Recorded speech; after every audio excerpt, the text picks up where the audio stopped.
At exactly 8:47 a.m. on a frozen Tuesday morning, Mason Reed stood in a stairwell between the 42nd and 43rd floors of a Manhattan skyscraper, holding evidence that could save $90 million or cost him the only stable job he'd had in 3 years. The woman blocking his path was Victoria Hale, CEO of Sterling Crown Capital, the same person who'd humiliated him in front of 12 executives less than 24 hours earlier. She had 17 minutes before the market opened. He had one chance to make her listen. That's how a single father serving coffee became the only person standing between a financial empire and total collapse. I'm inviting you to follow this story all the way to the end. Hit that like button and drop a comment with your city so I can see how far this story travels. The alarm clock screamed at 4:47 a.m., 3 minutes earlier than Mason had set it. He slammed his palm down on the plastic casing, silencing the piercing beep before it could wake Ellie in the next room. The apartment was cold. It was always cold in February. No matter how high he cranked the ancient radiator that clanked and hissed like a dying animal throughout the night. Mason sat up slowly, his back protesting the movement. The futon he slept on had seen better days, probably sometime during the Clinton administration, based on the way the springs dug into his spine. He rubbed his eyes and stared at the ceiling where a water stain had spread into the shape of something that looked vaguely like a map of Florida. He'd been meaning to call the super about that for 8 months. The kitchen was barely large enough for one person to stand in comfortably. Mason filled the coffee maker with water from the tap, counting the seconds it took to reach the 4-cup line. 14 seconds. Same as yesterday. Same as the day before that. Routine was everything now. Routine kept the bills paid. Routine kept Ellie fed and clothed and safe. While the coffee brewed, he pulled eggs from the refrigerator and set a pan on the stove. The gas ignited with a soft whoosh, blue flames licking the bottom of the scratched Teflon. He cracked 2 eggs into a bowl, one for Ellie, one for him, and whisked them with a fork that had 3 slightly bent tines. "Daddy?" Ellie's voice came from the doorway, small and sleep-thick. She stood there in her pink pajamas with the unicorns on them, her dark hair sticking up in 17 different directions, clutching the stuffed elephant she'd had since she was 2. "Hey, sweetheart, you're up early." Mason kept his voice quiet, gentle. He glanced at the microwave clock. 5:03 a.m. I had a dream about Mom again. Mason's hand froze halfway to the refrigerator handle. He turned to look at his daughter, really look at her, and saw the way she was biting her lower lip the same way Sarah used to when she was trying not to cry. He crossed the small kitchen in 2 steps and knelt down in front of Ellie, putting them at eye level. "Good dream or sad dream?" "Good. We were at the park, the one with the blue swings." Ellie's eyes were dark like his, but her face was all Sarah, the shape of her nose, the way her eyebrows curved. "She was pushing me really high. I could almost touch the clouds." Mason pulled her into a hug, feeling her small arms wrap around his neck. "That sounds like a really good dream." "I miss her." "I know, baby. I miss her too." They stood like that for a long moment, father and daughter holding each other in a kitchen that smelled like cheap coffee and tomorrow's problems. Finally, Mason pulled back and brushed the hair out of Ellie's eyes. "You want to help me make breakfast?" Ellie nodded, and just like that, the moment passed. She climbed onto the step stool next to the stove, and Mason handed her the spatula. Together they scrambled the eggs, while the winter morning stayed dark outside their window. By 6:15 they were both dressed. Mason wore his usual uniform, dark jeans, a white button-down shirt that was starting to fray at the collar, and the navy blue apron he'd carry to work. Ellie had on her school clothes, a purple sweater and jeans that were getting a little too short. He'd need to buy her new ones soon. Add it to the list. The subway station at 74th Street was already crowded with early morning commuters. Mason held Ellie's hand tightly as they descended the stairs, navigating around a man selling stolen Metro cards and a woman preaching about the end times to anyone who'd listen. The platform smelled like urine and brake dust, and something else Mason couldn't quite identify and didn't want to think about too hard. The E-train arrived 4 minutes late, packed with bodies pressed against bodies. Mason lifted Ellie up so she wouldn't get crushed, letting her sit on his hip even though she was really getting too big for it. She rested her head against his shoulder, still half asleep. "Tell me a math story," she murmured. Mason smiled. This was their routine, their thing. "Okay, let's see. There were 7 apples in a basket. He made up a simple word problem, nothing too complex, just enough to keep her mind engaged during the 40-minute commute. Ellie loved numbers. She got that from him, the same way she got her stubbornness and her inability to leave a puzzle unsolved. Sometimes that scared him, the idea that she might want to follow in his footsteps, might want to enter the world that had chewed him up and spit him out. They got off at Lexington Avenue and walked 3 blocks to Ellie's school. PS 234 was a squat brick building that looked like every other public school in New York City, overcrowded, underfunded, doing its best with what it had. Mason walked Ellie right to the door of her classroom, where Mrs. Patterson was already setting up for the day. "Morning, Mr. Reed." Mrs. Patterson was probably in her 50s, with gray hair and kind eyes behind wire-rimmed glasses. She was good to Ellie, patient with her when the other kids didn't understand why she'd rather solve multiplication problems than play 4 square at recess. "Morning, Mrs. Patterson." Mason knelt down and helped Ellie out of her backpack. "You have everything? Lunch? Homework?" "Yes, Daddy." Ellie rolled her eyes the way 7-year-olds do when their parents ask obvious questions. "Okay, I'll see you at 3 o'clock, right here." "I know." "I love you, Ellie Belly." "Love you too." She hugged him quickly, then ran into the classroom without looking back. Mason watched her go, felt that familiar ache in his chest that never quite went away. She was growing up too fast. They always did. The Sterling Crown Capitol building was on Park Avenue, a gleaming tower of glass and steel that rose 67 floors into the Manhattan sky. Mason had been working there for 14 months, ever since he'd answered an ad for a hospitality services position that required no financial experience and asked no questions about employment gaps. He entered through the service entrance on 52nd Street, swiping his ID badge and nodding to Carl, the security guard who'd worked the morning shift for the past 20 years. "Cold one today?" Carl said, same as he said every winter morning. "Sure is," Mason replied, same as he replied every time. The service elevator took him to the 3rd floor, where the employee break room and kitchen facilities were located. Mason stored his jacket in his locker and tied on his apron. The coffee station was his domain. He kept it stocked, kept it clean, kept the executives caffeinated and happy so they could make their million-dollar decisions without having to think about something as mundane as whether there was half and half in the refrigerator. He started the first pot of coffee at 7:30 a.m. sharp. By 7:45, he had 3 different varieties brewing: regular, dark roast, and decaf that nobody ever drank, but he had to make anyway because it was in the hospitality services manual. He arranged the cups, the stirs, the little packets of sugar and artificial sweetener in precise rows. Everything in its place. The executives started arriving around 8. Mason recognized most of them by now, even if they didn't recognize him. There was Judith Chen, head of equity trading, who took her coffee black and always looked like she'd slept about 3 hours. David Kowalski from mergers and acquisitions, who dumped so much cream and sugar in his coffee that it barely qualified as coffee anymore. Patricia Levin, who ran the legal department and had never once made eye contact with Mason in 14 months. They came, they took their coffee, they left. Mason was furniture. Mason was wallpaper. Mason was the invisible man who kept the caffeine flowing. At 9:17 a.m., Mason was wiping down the counter when he heard raised voices from down the hallway. He glanced up but didn't stop working. Raised voices were common on the 3rd floor. This was a high-stakes environment where people made and lost fortunes before lunch. Stress was the baseline. But something about these voices made him pause. "Absolutely insane if you think I'm signing off on this. The models all check out, Victoria. We've run them 6 different ways, then run them a 7th time because these numbers don't make sense." The voices were getting closer. Mason focused on his cleaning, keeping his head down, but his ears were fully engaged now. He couldn't help it. Old habits. Victoria Hale swept past the coffee station like a Category 5 hurricane. She was 30 years old and looked younger, with sharp features and dark hair pulled back in a ponytail that had probably started the day neat, but was now coming loose. She wore a charcoal gray suit that probably cost more than Mason's monthly rent, and an expression that could cut glass. Behind her came 3 men in their 40s and 50s, all of them carrying tablets and looking various shades of concerned.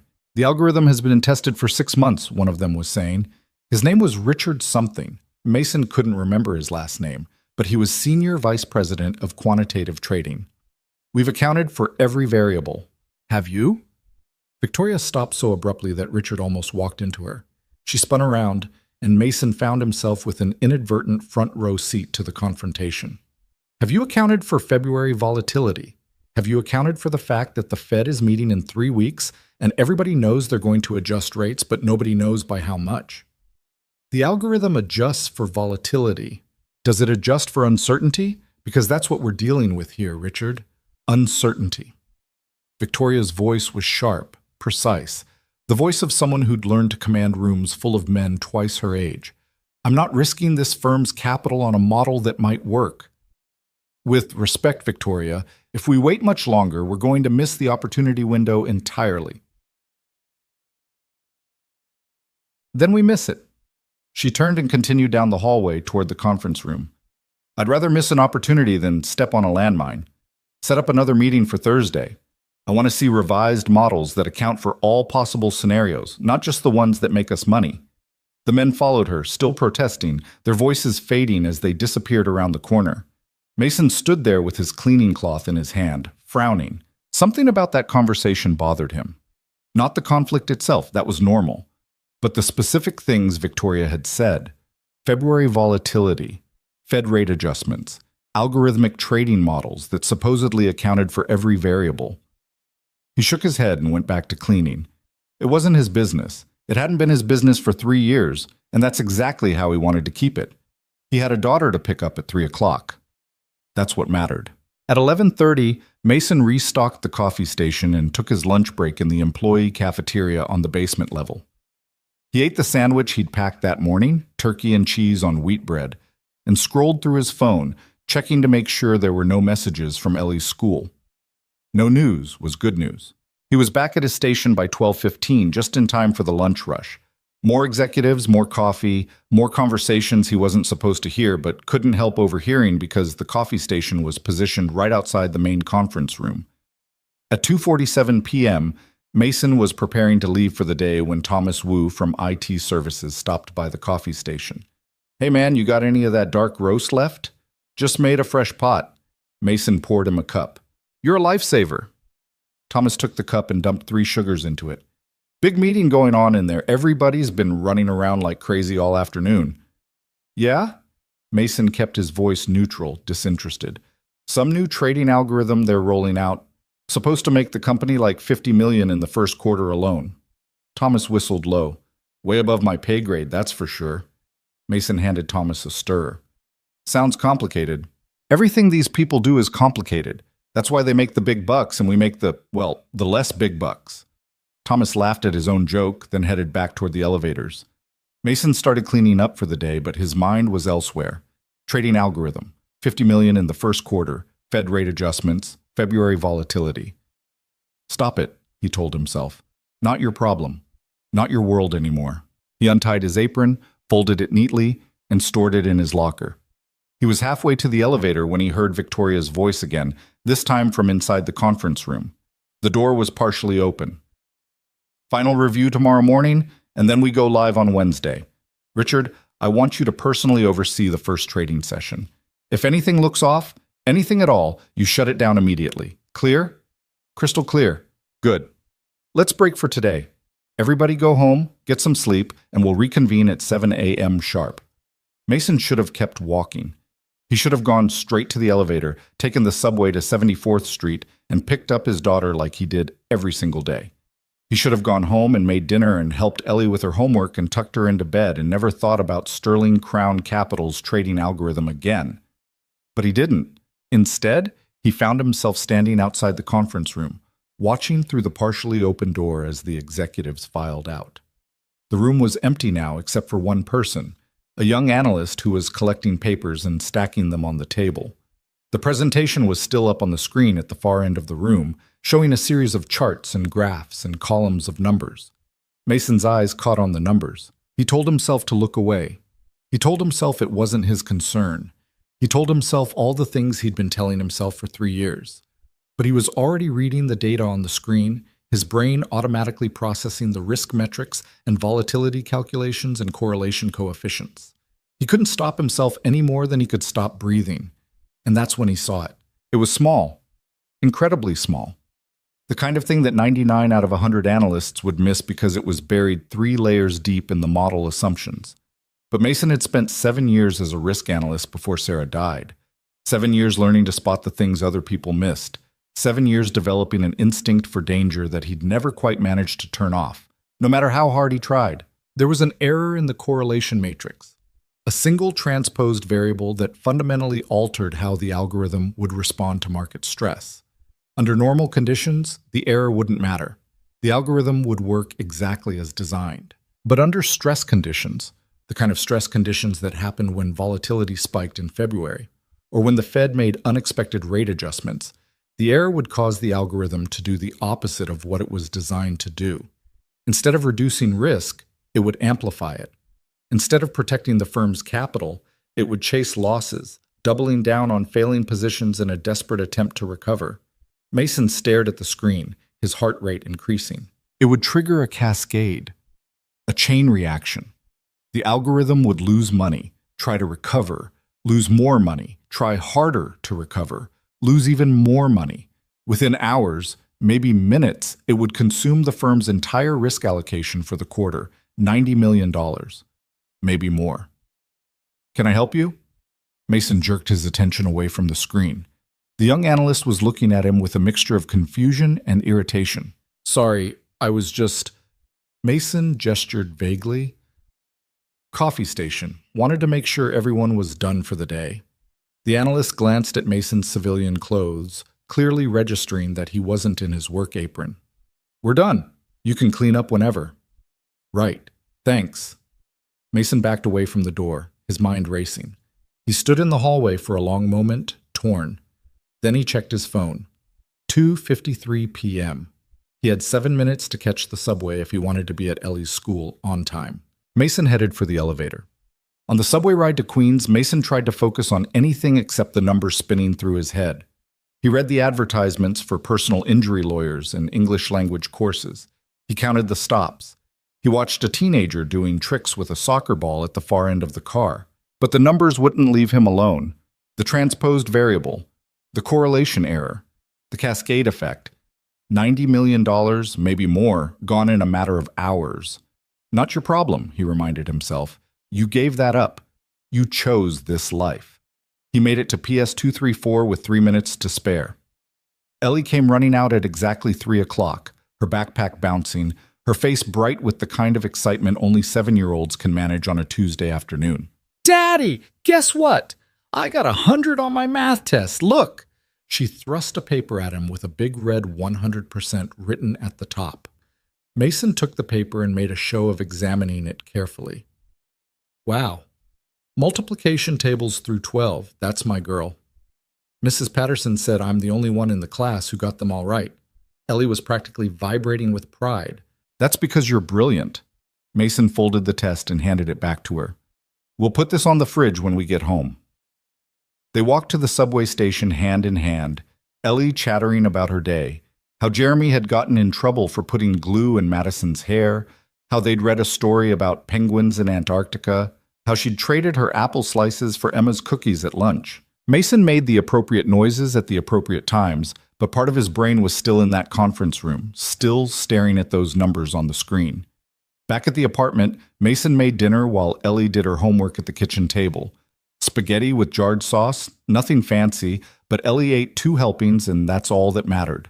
After dinner, they watched an episode of a nature documentary about the ocean. Ellie was fascinated by octopuses, the way they could change colors and squeeze through tiny spaces. Mason sat next to her on the futon, half watching the screen, half lost in thought. At 8 o'clock, he tucked Ellie into bed.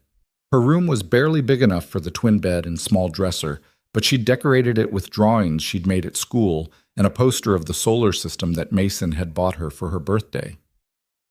Daddy? Ellie's voice was sleepy. Yeah, sweetheart? Are you okay? You've been quiet today. Mason sat on the edge of her bed and brushed the hair back from her forehead. I'm fine.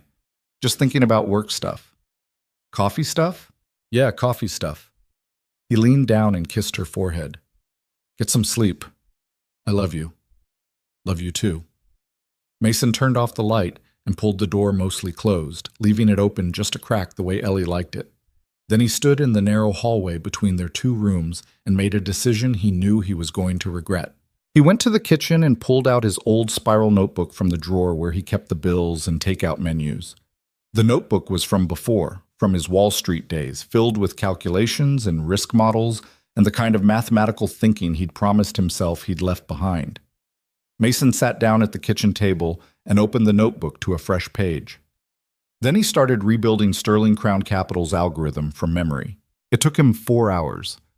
4 hours of filling page after page with equations and variables and probability distributions. 4 hours of double-checking his work, triple-checking it, running the numbers forward and backward until he was absolutely certain he hadn't made a mistake. By the time he was finished, it was nearly midnight, and the conclusion was unavoidable. The algorithm was going to fail. Not might fail, going to fail. And when it did, it was going to take Sterling Crown Capital down with it. $90 million in losses, maybe more. Enough to trigger regulatory investigations, investor panic, maybe even bankruptcy depending on the firm's cash reserves. And it was going to happen tomorrow. Wednesday, the day they were planning to go live. Mason stared at the notebook, at the pages of calculations that proved beyond any doubt that he was right, and everyone at Sterling Crown Capital was wrong. Then he picked up his phone. He didn't have Victoria Hale's number. He didn't have any of the executives' numbers. But he had the main switchboard for Sterling Crown Capital, and after midnight it would route to the emergency line for senior staff. The phone rang 4 times before someone picked up. Sterling Crown Capital Emergency Services. I need to speak to Victoria Hale, CEO. It's urgent. Ma'am is not available at this hour. If you'd like to leave a message, this is about the trading algorithm going live tomorrow. There's an error, a critical error. If you don't shut it down, the company is going to lose $90 million. There was a pause on the other end of the line. Sir, I'm going to need your name and employee ID number. Mason hesitated. The smart thing to do would be to hang up. The smart thing would be to delete this call from his phone's history and pretend he'd never made it. He'd done his due diligence. He'd tried to warn them. Whatever happened next wasn't his responsibility. But he thought about the people who worked at Sterling Crown Capital. Not the executives. They'd be fine. They always landed on their feet. But people like Carl, the security guard. People like the cafeteria workers and the cleaning staff and the other people in hospitality services who couldn't afford to lose their jobs when the company imploded. My name is Mason Reed, he said quietly. Employee ID 4471. I work at the coffee station on the 3rd floor. Another pause, longer this time. Mr. Reed, I'm going to transfer you to the executive crisis line. Please hold. Elevator music filled Mason's ear. He sat at his kitchen table, surrounded by pages of calculations, and waited. The music cut off abruptly. This is Victoria Hale. Her voice was clipped, irritated, the voice of someone who'd been woken up at midnight by an emergency call. Who is this and what's this about my algorithm? Mason took a deep breath. Ms. Hale, my name is Mason Reed. I work at your coffee station. This afternoon I saw the presentation for your new trading algorithm, and there's an error. A correlation matrix error that's going to cause catastrophic losses when the market becomes volatile. Silence on the other end of the line. Then, you're the coffee guy? Yes, ma'am. And you're calling me at midnight to tell me there's an error in an algorithm designed by some of the best quantitative analysts in the industry? Yes, ma'am. Based on what? A presentation you glimpsed for 30 seconds while you were cleaning up? Mason heard the skepticism in her voice, the thinly veiled contempt. He understood it. From her perspective, this was insane. The coffee guy calling the CEO at midnight to question millions of dollars worth of quantitative analysis. I know how this sounds, Mason said carefully, but I used to be a risk analyst. Before I came to Sterling Crown, I worked at Lehman Brothers, then Goldman Sachs, then as an independent consultant for hedge funds. I specialized in algorithmic risk assessment. And I'm telling you, there's a transposed variable in your correlation matrix that's going to trigger a cascade failure the first time the algorithm encounters market stress. Another silence, longer this time. If you were such a hotshot analyst, why are you making coffee? It was the question Mason had been dreading, the question he'd known she'd ask. Personal reasons, he said quietly. Family reasons. But that doesn't change the mathematics, Ms. Hale. The error is real, and if you go live tomorrow, you're going to regret it. He heard Victoria let out a long breath. I'm going to be honest with you, Mr. Reed. I've had about 4 hours of sleep in the past 2 days. I have 15 different fires burning that all need to be put out before the market opens. And you're asking me to shut down a major initiative based on a phone call from a hospitality services employee who may or may not have the qualifications he claims to have. I understand, but however, Victoria continued, cutting him off, I didn't build this company by ignoring potential problems, no matter where they come from. Can you be here at 6 a.m. before the rest of the team arrives? Mason thought about Ellie, still asleep in the next room, thought about their morning routine, the breakfast he needed to make, the subway ride to her school. I can be there at 6:30, he said. I need to drop my daughter off at school first. 6:30 then. Come to the executive floor, 62nd. Tell security I authorized it. Victoria's voice softened just slightly. And Mr. Reed, if this turns out to be nothing, if you're wasting my time, you're going to be looking for a new job by 7 a.m. Are we clear? Crystal clear? Good. See you in the morning. The line went dead. Mason set his phone down on the table and stared at his notebook.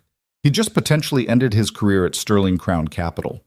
He'd just risked the stability he'd built so carefully over the past 3 years, all for a company that barely acknowledged his existence. But he'd done the right thing. He was almost certain he'd done the right thing. He just hoped he hadn't made a terrible mistake. Mason didn't sleep. He lay on the futon staring at the water stain on the ceiling, watching the numbers replay in his head like a stock ticker he couldn't turn off. At 4:30 a.m., he gave up pretending and got out of bed. The apartment was darker than usual, the street light outside their window having burned out sometime during the night. Mason moved through the kitchen by memory, filling the coffee maker, cracking eggs into the pan. His hands shook slightly as he whisked them. Exhaustion, probably. Or fear. Hard to tell the difference anymore. Ellie shuffled in at 5:15, earlier than normal. You're making a lot of noise, she said, rubbing her eyes. Sorry, baby. Didn't mean to wake you. She climbed onto the step stool and watched him cook, the way she always did. You look tired. Yeah, well, didn't sleep great. Mason poured the eggs onto 2 plates. Big day at work. Coffee stuff? Mason managed a smile. Something like that. They ate in silence, just the scrape of forks on plates and the distant sound of garbage trucks rumbling down the street. Ellie kept looking at him with those dark eyes that saw too much, understood too much for a 7-year-old. Are we okay? She asked finally. The question hit Mason harder than it should have. Yeah, sweetheart. We're okay. Why do you ask? Ellie shrugged, pushing scrambled eggs around her plate. You just seem worried, like when the rent was late that time. Mason set down his fork. The rent's not late. We're fine on money.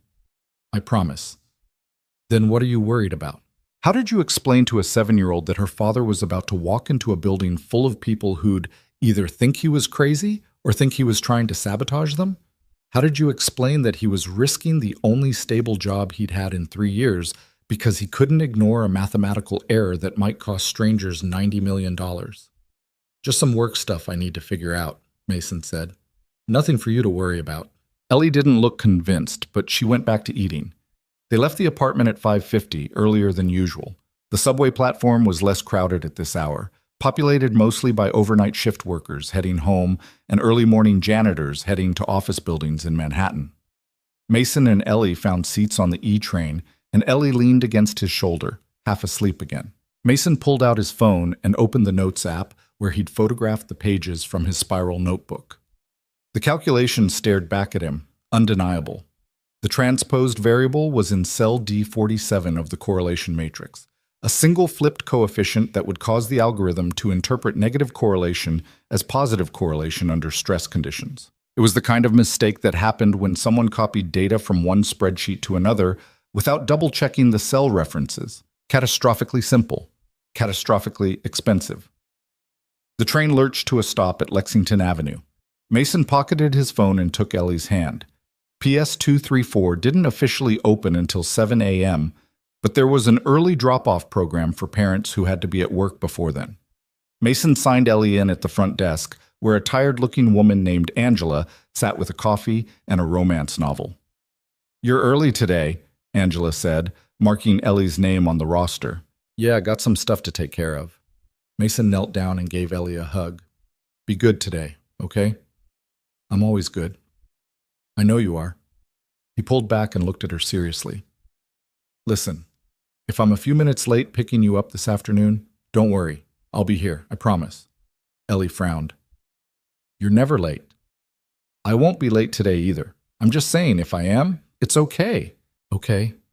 She hugged him again, quick and tight, then ran off toward the cafeteria where the early morning kids waited until their classrooms opened. Mason stood there for a moment watching her go. Then he checked his phone. 6:07 a.m. He had 23 minutes to get to Park Avenue. The subway back to Manhattan felt slower than usual, every stop taking twice as long as it should. Mason stood by the door, gripping the pole, mentally rehearsing what he'd say to Victoria. He needed to be clear, concise, credible. He needed to make her understand the severity of the error without sounding like he was overselling it. Most of all, he needed to not sound crazy. Sterling Crown Capital looked different at 6:20 in the morning. The lobby was nearly empty, just a few security guards and early arriving executives getting their caffeine fix at the Starbucks on the ground floor. Mason bypassed the service entrance and headed straight for the main elevators, his heart hammering. The security guard at the desk, not Carl, someone younger Mason didn't recognize, looked up as he approached. Help you? Mason Reed. Ms. Hale authorized me to come up to the executive floor. Mason kept his voice steady, professional. The guard checked his computer, frowning. Your hospitality services. Yes. And you're going to the 62nd floor. That's right.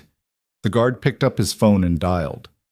Yeah, this is lobby security. I've got a Mason Reed here saying he's cleared for executive floor access. A pause. Uh-huh. Okay. Thanks. He hung up and gestured toward the elevators. You're good to go, 62.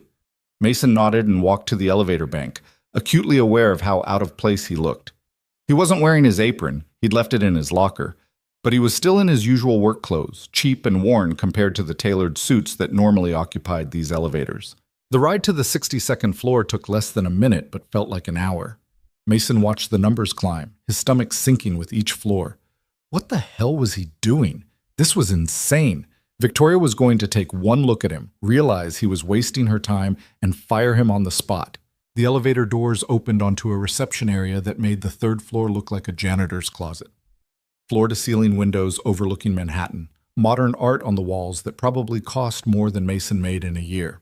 A receptionist's desk that was currently empty. Mr. Reed, Mason turned. Victoria Hale stood in a doorway to his left, looking exactly as exhausted as she'd sounded on the phone. She wore black slacks and a white blouse, her hair pulled back in a loose bun. No makeup, dark circles under her eyes. Ms. Hale, thank you for seeing me. Don't thank me yet. She gestured for him to follow her. We've got about 15 minutes before my team starts arriving, so let's make this quick. She led him down a hallway into a conference room that was smaller than the one on the third floor, but significantly nicer. A long table, leather chairs, a massive screen on the far wall. Victoria closed the door behind them and turned to face Mason. Okay, you've got my attention. Show me what you're talking about. Mason pulled out his phone and brought up the photos of his calculations. The error is in the correlation matrix, cell D47. There's a transposed variable that flips the algorithm's interpretation of negative correlation under stress conditions. Victoria took the phone and scrolled through the images, her expression unreadable. You wrote all this last night? Yes, ma'am. I rebuilt your algorithm from what I saw in the presentation and ran it forward under various market conditions. The error doesn't show up under normal volatility, but when stress increases, it chases losses instead of limiting them. Victoria looked up from the phone, and for the first time, Mason saw something other than skepticism in her eyes. Concern, maybe, or fear. You're saying this would trigger a cascade. That's exactly what I'm saying. Once it starts losing money, it'll try to recover by taking bigger positions. Those positions will lose money, so it'll take even bigger positions. Within hours, you could be down your entire quarterly risk allocation. Victoria handed the phone back and sat down in one of the leather chairs, rubbing her temples. 90 million. Potentially more, depending on how fast you catch it. Jesus. She was quiet for a moment, staring at the table. Then she looked up at Mason. Why didn't you say something yesterday when you saw the presentation? Mason had been expecting this question, but he still didn't have a good answer. I wasn't sure at first. It's not my job to. I'm not supposed to. You're not supposed to what? Notice when my company's about to light $90 million on fire? I'm not supposed to be looking at executive presentations while I'm cleaning coffee stations. Mason met her eyes. And I definitely wasn't sure you'd listen to the coffee guy telling you your analysts were wrong. Victoria let out a short, humorless laugh. You're probably right about that. She stood up and walked to the window, looking out at the city beginning to wake up below them. So you went home, rebuilt the entire algorithm from memory, verified your theory, and called me at midnight. Yes, ma'am. That's either really dedicated or really stupid. Probably both. She turned back to him. These calculations you did, how certain are you? Mason didn't hesitate. Completely certain. The math doesn't lie, Ms. Hale. That variable is transposed, and it's going to destroy you the first time the market gets volatile. Which in February, with the Fed meeting coming up, could be today, could be tomorrow, could be next week. But it'll happen. Victoria checked her watch. My team arrives at 7. Richard Wu is going to be here first. He's the one who designed the algorithm. I want you to show him exactly what you showed me. Mason's stomach dropped. Ms. Hale, with all due respect, I don't think that's a good idea. Your analysts aren't going to want to hear from the coffee guy. I know. Victoria's expression hardened. But right now, I don't care what they want to hear. If there's even a chance you're right, I need to know before we go live. So you're going to explain this to Richard, and he's going to check your work, and we're going to figure out whether we have a problem. And if he doesn't believe me, then I'll make him believe you. She walked to the door and opened it. Come on, Richard's probably already here. He basically lives in this building. Mason followed her back down the hallway, past the empty reception desk, to another office with glass walls and a view that probably cost extra. Inside, a man in his mid-50s sat at a desk covered in monitors, typing rapidly on a keyboard. He looked up as Victoria knocked on the open door. Victoria, you're here early. Richard Wu had the slightly rumpled appearance of someone who'd been wearing the same clothes for more than 24 hours. His tie was loosened, his sleeves rolled up, and there was a coffee stain on his shirt that he either hadn't noticed or didn't care about. We need to talk about the algorithm. Victoria stepped into the office, and Mason reluctantly followed. This is Mason Reed. He works in hospitality services. He's also, apparently, a former risk analyst who thinks he found an error in your correlation matrix. Richard's eyes flicked to Mason, taking in his cheap clothes and nervous posture. The skepticism on his face was immediate and absolute. I'm sorry, what? Cell D47, Mason said quietly. There's a transposed variable. Under stress conditions, it'll cause the algorithm to amplify risk instead of limiting it. Richard stared at him for a long moment, then looked at Victoria. Is this a joke? Do I look like I'm joking? Victoria's voice was cold. He called me at midnight with a full mathematical analysis. I want you to check his work. Victoria, we've been testing this algorithm for 6 months. We've run it through every possible scenario. Then one more won't hurt. Victoria cut him off. Show him your calculations, Mr. Reed. Mason pulled out his phone again, his hands shaking slightly.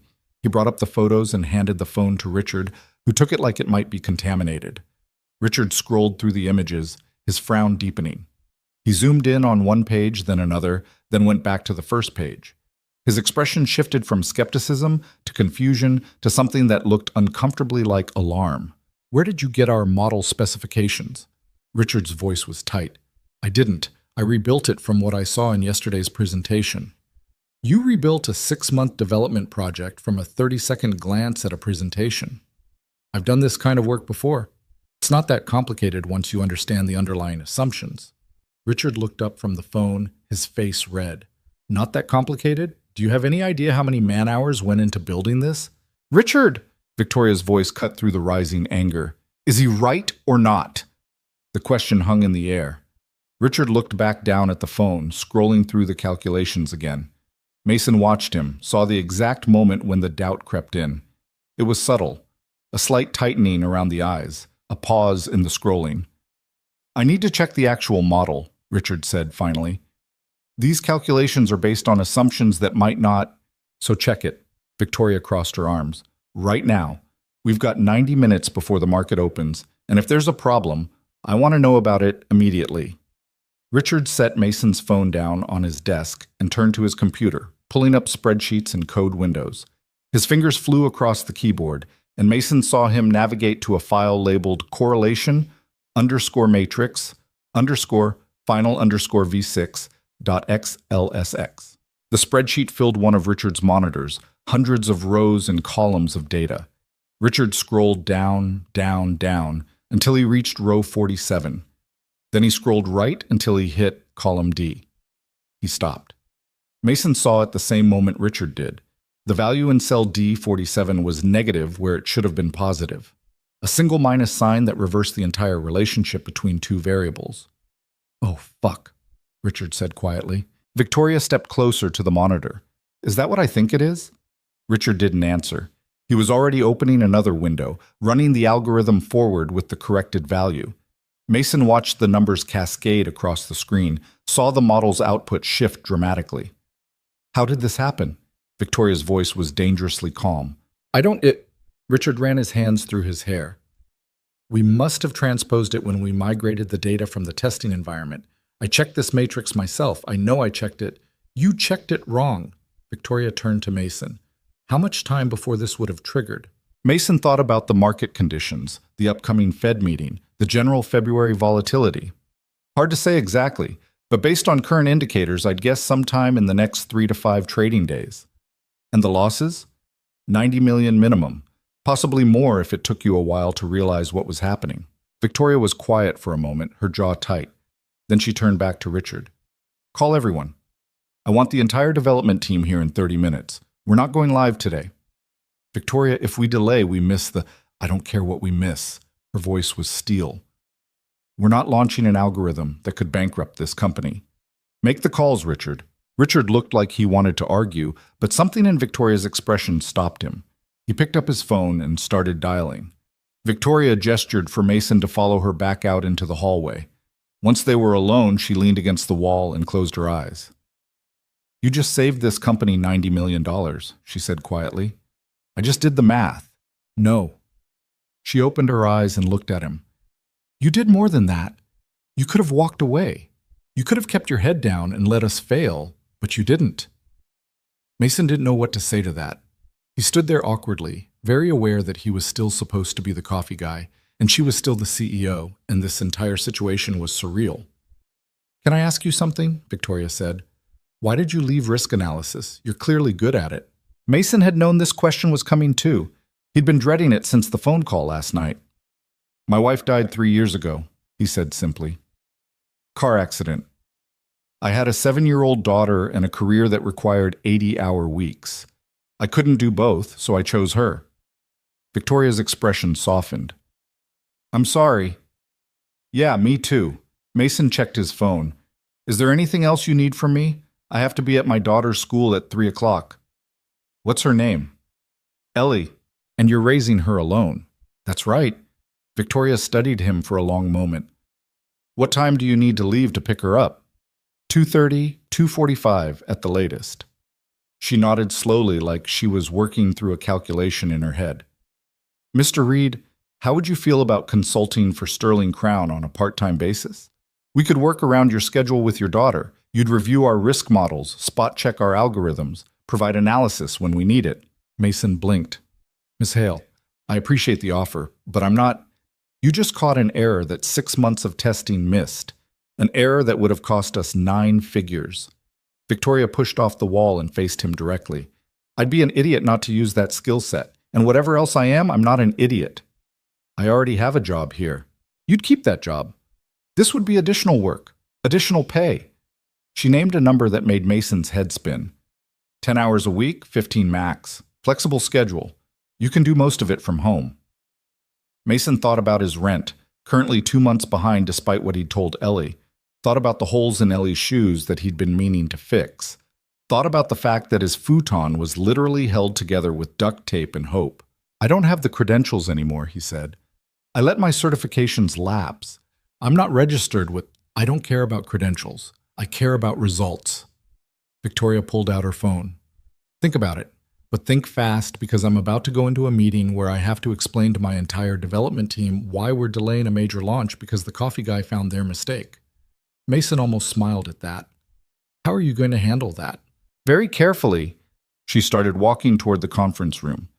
You might want to make yourself scarce. Richard's going to be embarrassed, and embarrassed people tend to get defensive. Ms. Hale? She stopped and turned back. Thank you, Mason said, for listening. I know how crazy this looked. Victoria shook her head. You know what's crazy? Dismissing someone because of their job title instead of their competence. I almost made that mistake. She glanced at her watch. Go on. Get out of here before the others arrive. I'll call you this afternoon about the consulting work. Mason took the elevator back down to the 3rd floor, his mind reeling. He retrieved his apron from his locker and started setting up the coffee station on autopilot, his hands going through the familiar motions while his brain tried to process what had just happened. He'd saved the company. Victoria Hale, the CEO of Sterling Crown Capital, had just offered him a consulting position that would pay more in 10 hours than he currently made in a month. And he'd done it all without missing a single morning with Ellie. The executives started arriving at their usual time, grabbing their usual coffee, making their usual small talk that didn't include him. Mason poured and cleaned and restocked, invisible again. But something had shifted. He could feel it. At 11 o'clock, Mason's phone buzzed. A text from a number he didn't recognize.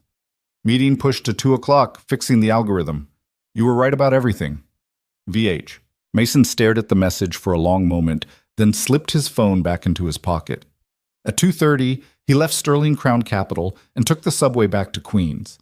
He was at PS 234 at 2:57, 3 minutes early, waiting outside Ellie's classroom when she came running out. Daddy! She crashed into him, backpack flying. Guess what? We learned about whales today. Did you know blue whales can weigh as much as 30 elephants? I did not know that. Mason took her backpack and slung it over his shoulder. That's pretty amazing.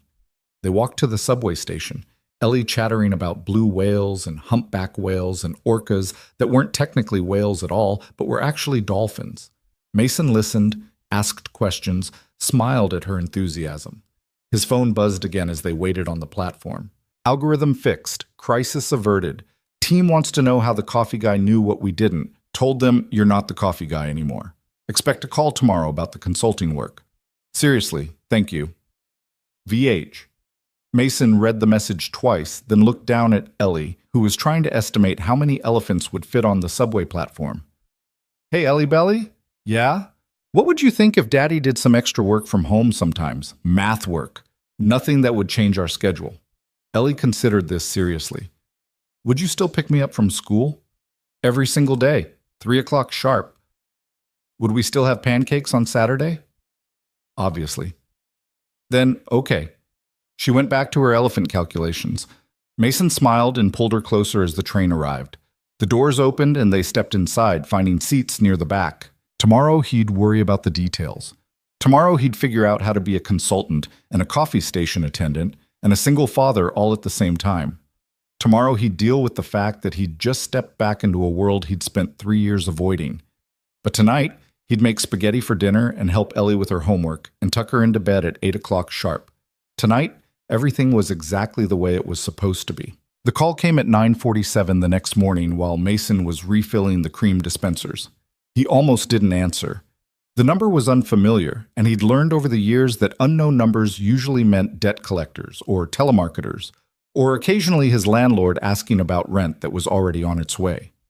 But something made him swipe to accept. This is Mason. Mr. Reed, it's Patricia Levin, legal department at Sterling Crown. The voice was crisp, businesslike, the same woman who'd never made eye contact with him in 14 months. Ms. Hale asked me to draw up a consulting agreement for you. Do you have time to go over the details? Mason glanced around the coffee station. The morning rush was over and the 3rd floor was relatively quiet. Sure, yeah, now works. Excellent. I'm emailing you the contract now. The rate is $1,500 per billable hour, 10-hour minimum per month, 20-hour maximum. You'll maintain your current position in hospitality services at your current salary. The consulting work is entirely separate and can be performed remotely on your own schedule, provided you meet the monthly minimum and remain available for emergency consultations. Mason's brain stuttered on the number, $1,500 per hour. 10 hours minimum meant $15,000 a month. Before taxes, sure, but still. That was more than he currently made in 4 months. Mr. Reed, are you still there? Yeah, I'm sorry. Yes, I'm here. Mason tried to make his voice sound normal, like people offered him $1,500 an hour all the time. That sounds fine. Good. You'll need to come up to legal this afternoon to sign the paperwork. We'll also need your tax information, direct deposit details, and a brief employment history. Standard procedure. The employment history part made Mason's stomach clench. How detailed does the employment history need to be? There was a pause on the other end. Ms. Hale mentioned you might have some gaps. For our purposes, we just need to verify your analytical credentials. Previous employers in the financial sector, dates of employment, general responsibilities. We're not conducting a background check beyond the standard criminal and credit review. Criminal would be fine. Credit would be embarrassing but not disqualifying. Okay, what time this afternoon? 3:30 work for you? Mason thought about Ellie, about the promise he'd made to always be there at 3 o'clock. I need to pick up my daughter from school at 3. Could we do 4:30? Another pause, shorter this time. 4:30 is fine. 61st floor, suite C. Ask for me at reception. Thank you, Ms. Levin. Thank you, Mr. Reed. What you did yesterday, that was impressive. The line went dead before Mason could figure out how to respond to that.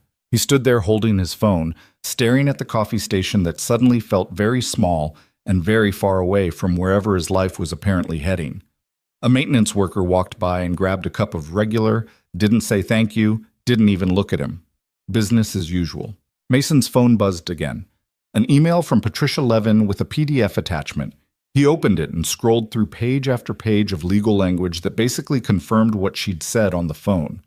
$1,500 per hour, flexible schedule, confidentiality agreements, non-compete clauses that wouldn't matter because he had no intention of working anywhere else. At the bottom of the contract was a section titled Scope of Work. Mason skimmed it, his eyes catching on phrases like algorithmic risk assessment, portfolio stress testing, quantitative model validation. All the things he used to do, all the things he'd convinced himself he was done with. He closed the email and pocketed his phone. The rest of the morning passed in a blur of coffee and half-heard conversations. Mason went through the motions, but his mind was elsewhere, running calculations that had nothing to do with caffeine ratios. $15,000 a month meant he could pay off his back rent in 2 months, could buy Ellie new shoes, new clothes that actually fit, could maybe even start saving again, building something that looked like financial security, could maybe breathe for the first time in 3 years. At 2:30, Mason cleaned up the coffee station and headed for the subway. The afternoon routine was sacred, non-negotiable, but today it felt different. Today he wasn't just the single dad picking up his kid. Today, he was also apparently a consultant for one of Manhattan's major financial firms. He still wasn't entirely sure how that had happened. Ellie was waiting outside her classroom at 2:58, talking animatedly with another girl about something involving science fair projects and volcanoes. She waved goodbye to her friend and ran over to Mason. Can we make a volcano for the science fair? Emma's making one and it sounds really cool. We can definitely make a volcano. Mason took her backpack. When's the science fair? Not until April, but Emma said we should start planning now because her brother waited until the last minute and his volcano didn't even erupt. It just kind of fizzled and made a mess. They walked toward the subway, Ellie describing in elaborate detail exactly what kind of volcano she wanted to make and how big the eruption should be. Mason listened, asked questions, tried to remember if he had any idea how to actually build a functional volcano. Hey, Ellie, I need to stop by my office for a little while this afternoon, just to sign some papers. You okay with that? Ellie looked up at him suspiciously. What kind of papers? Boring adult papers, work stuff. Can I bring my homework? Yeah, absolutely. We'll find you a place to work while I'm in the meeting.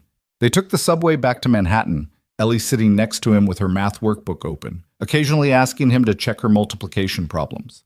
Mason helped her while simultaneously trying not to think too hard about the fact that he was about to sign a contract that would fundamentally change their financial situation. Sterling Crown Capital looked different in the late afternoon light. The lobby was less crowded, the Starbucks line shorter. Mason held Ellie's hand as they crossed to the main elevators. You work here? Ellie looked around at the marble floors and expensive art with wide eyes. This is fancy. Yeah, it's pretty fancy. Where's your coffee station? Third floor. But we're going to the 61st floor today. Ellie's eyes got wider. That's really high up. The elevator ride made Ellie's ears pop. She held her nose and blew the way Mason had taught her, giggling when her ears finally cleared.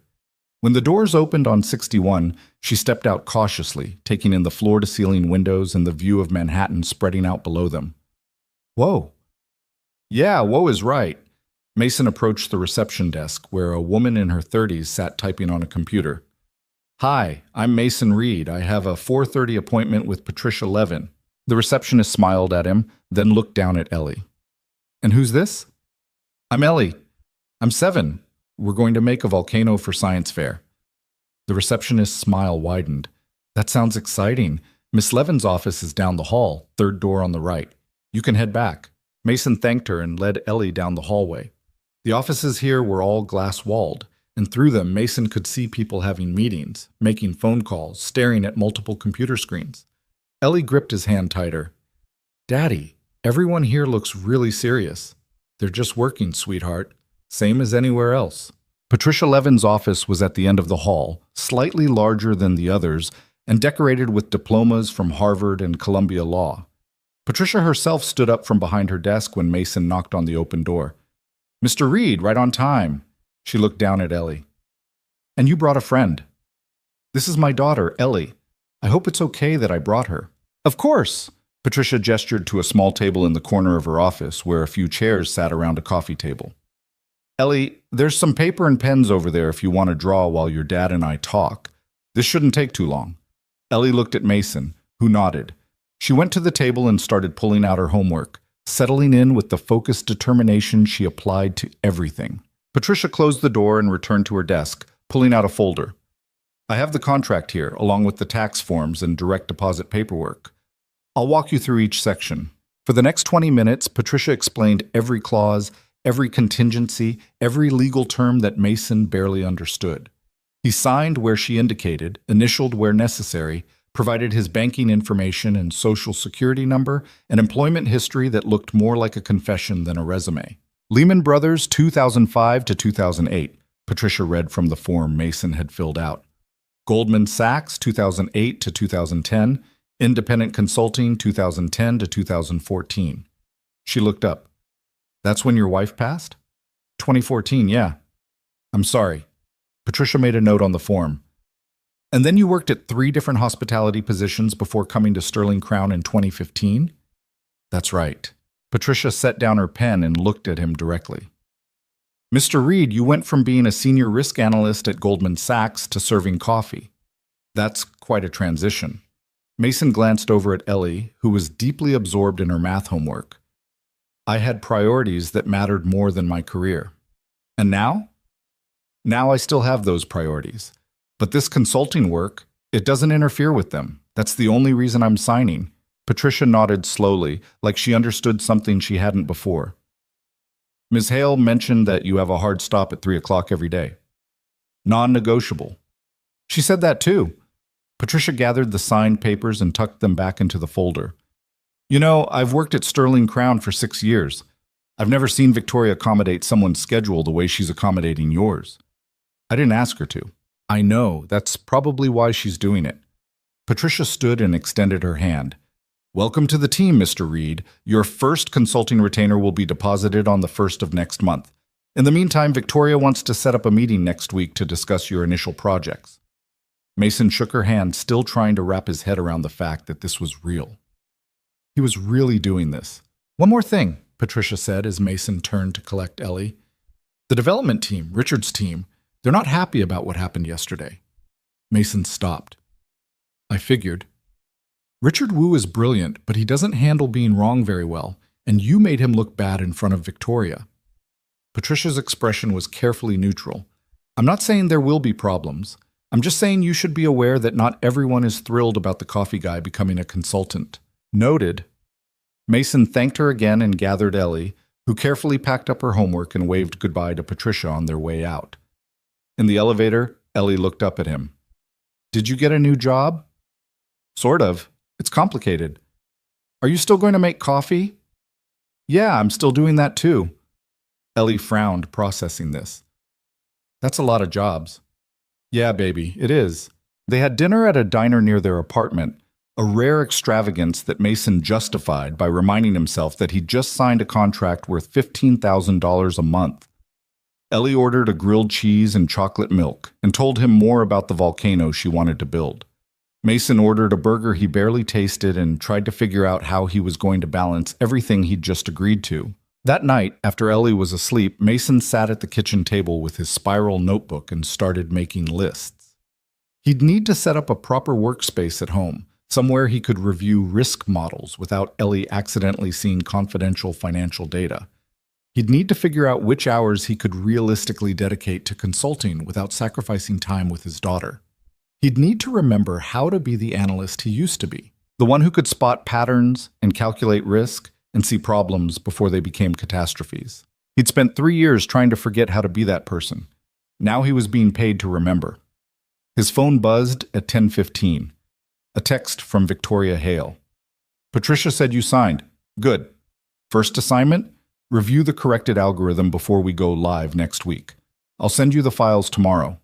Also, about yesterday's meeting, some of the team is resistant to outside consultation. Ignore them. You work for me, not them. Mason typed back, understood. Thank you for the opportunity. 3 dots appeared, then disappeared, then appeared again. Thank you for saving my company. Get some sleep. You're going to need it. Mason set down his phone and looked around the tiny kitchen with its chipped counters and flickering overhead light. In a few months, he'd be able to afford a better place. Somewhere with enough room for Ellie to have a proper bedroom, maybe even a small office where he could work without spreading papers all over the kitchen table. But moving would mean a new school for Ellie, a new routine, new uncertainties. And routine was everything. Routine kept them stable. He'd figure it out. He always did. The next morning, Mason arrived at Sterling Crown at his usual time and set up the coffee station like he had every morning for 14 months. He made the regular, the dark roast, the decaf nobody drank. He arranged the cups and stirs and sugar packets in their precise rows. But when Richard Wu came through at 8:15 to get his coffee, he didn't make eye contact, just grabbed his cup and walked away without a word.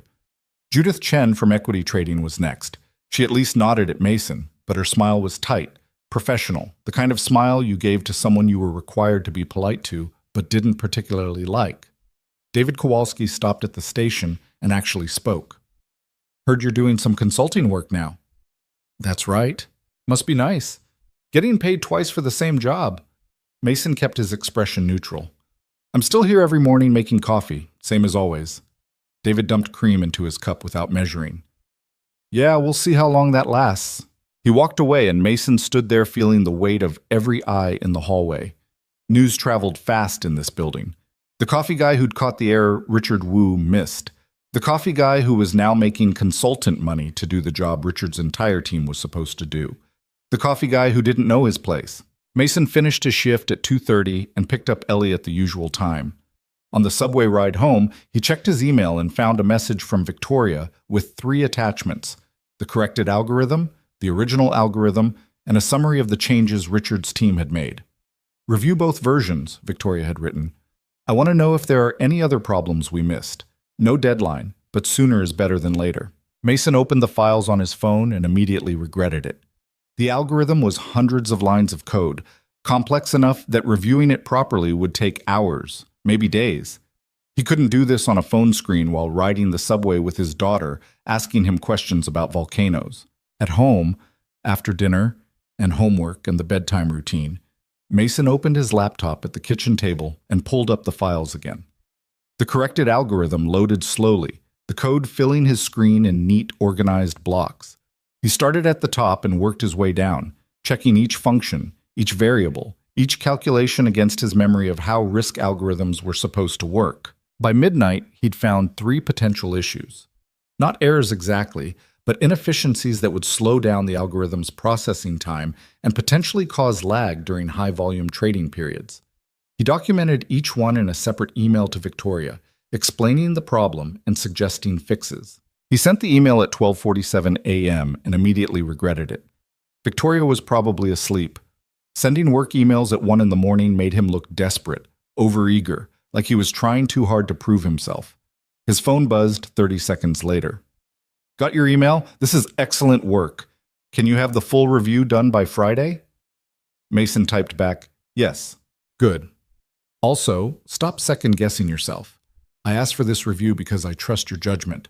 The fact that you're doing it at 1 a.m. just proves I was right to hire you. Mason smiled despite himself and set down his phone.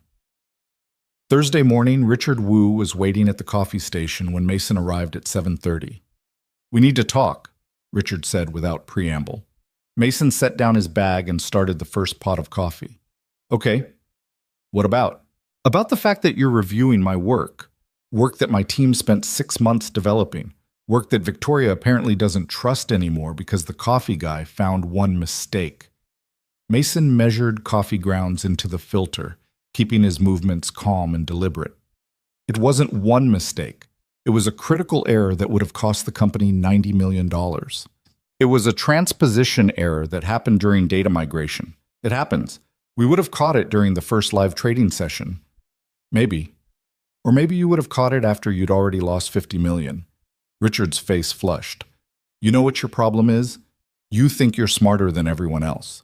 You think because you used to work at Goldman Sachs, that makes you better than the people who are actually doing the work now. Mason turned to face him directly. I don't think I'm smarter than anyone.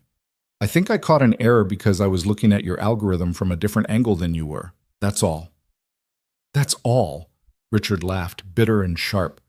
You humiliated me in front of Victoria. You made my entire team look incompetent, and now you're being paid consultant rates to double-check our work like we're children who can't be trusted. I'm being paid to provide risk analysis. That's what I'm doing. You're being paid because Victoria feels guilty about how she treated you. This is charity, Mason. Don't pretend it's anything else. The words hit harder than Mason expected. He stood there holding the coffee scoop, trying to figure out how to respond. But Richard wasn't done. You want to know what I think? I think you got lucky. You saw something in a presentation that happened to be wrong, and you're riding that luck as far as it'll take you. But sooner or later, Victoria's going to realize that you're not some genius analyst. You're just a guy who used to be good at his job before life beat it out of him. Richard grabbed his coffee, which he'd apparently poured himself while Mason wasn't paying attention, and walked away. Mason stood there for a long moment, the coffee station suddenly feeling like enemy territory. Then he finished setting up and went through the rest of his shift on autopilot. At 11:30, during his lunch break, Mason got another text from Victoria. Richard came to my office this morning, said you two had words. Want to tell me your side? Mason typed out 3 different responses and deleted them all. Finally, he settled on, he's upset about the consulting arrangement. I understand why. Do you want me to talk to him? No, it's fine. We'll work it out.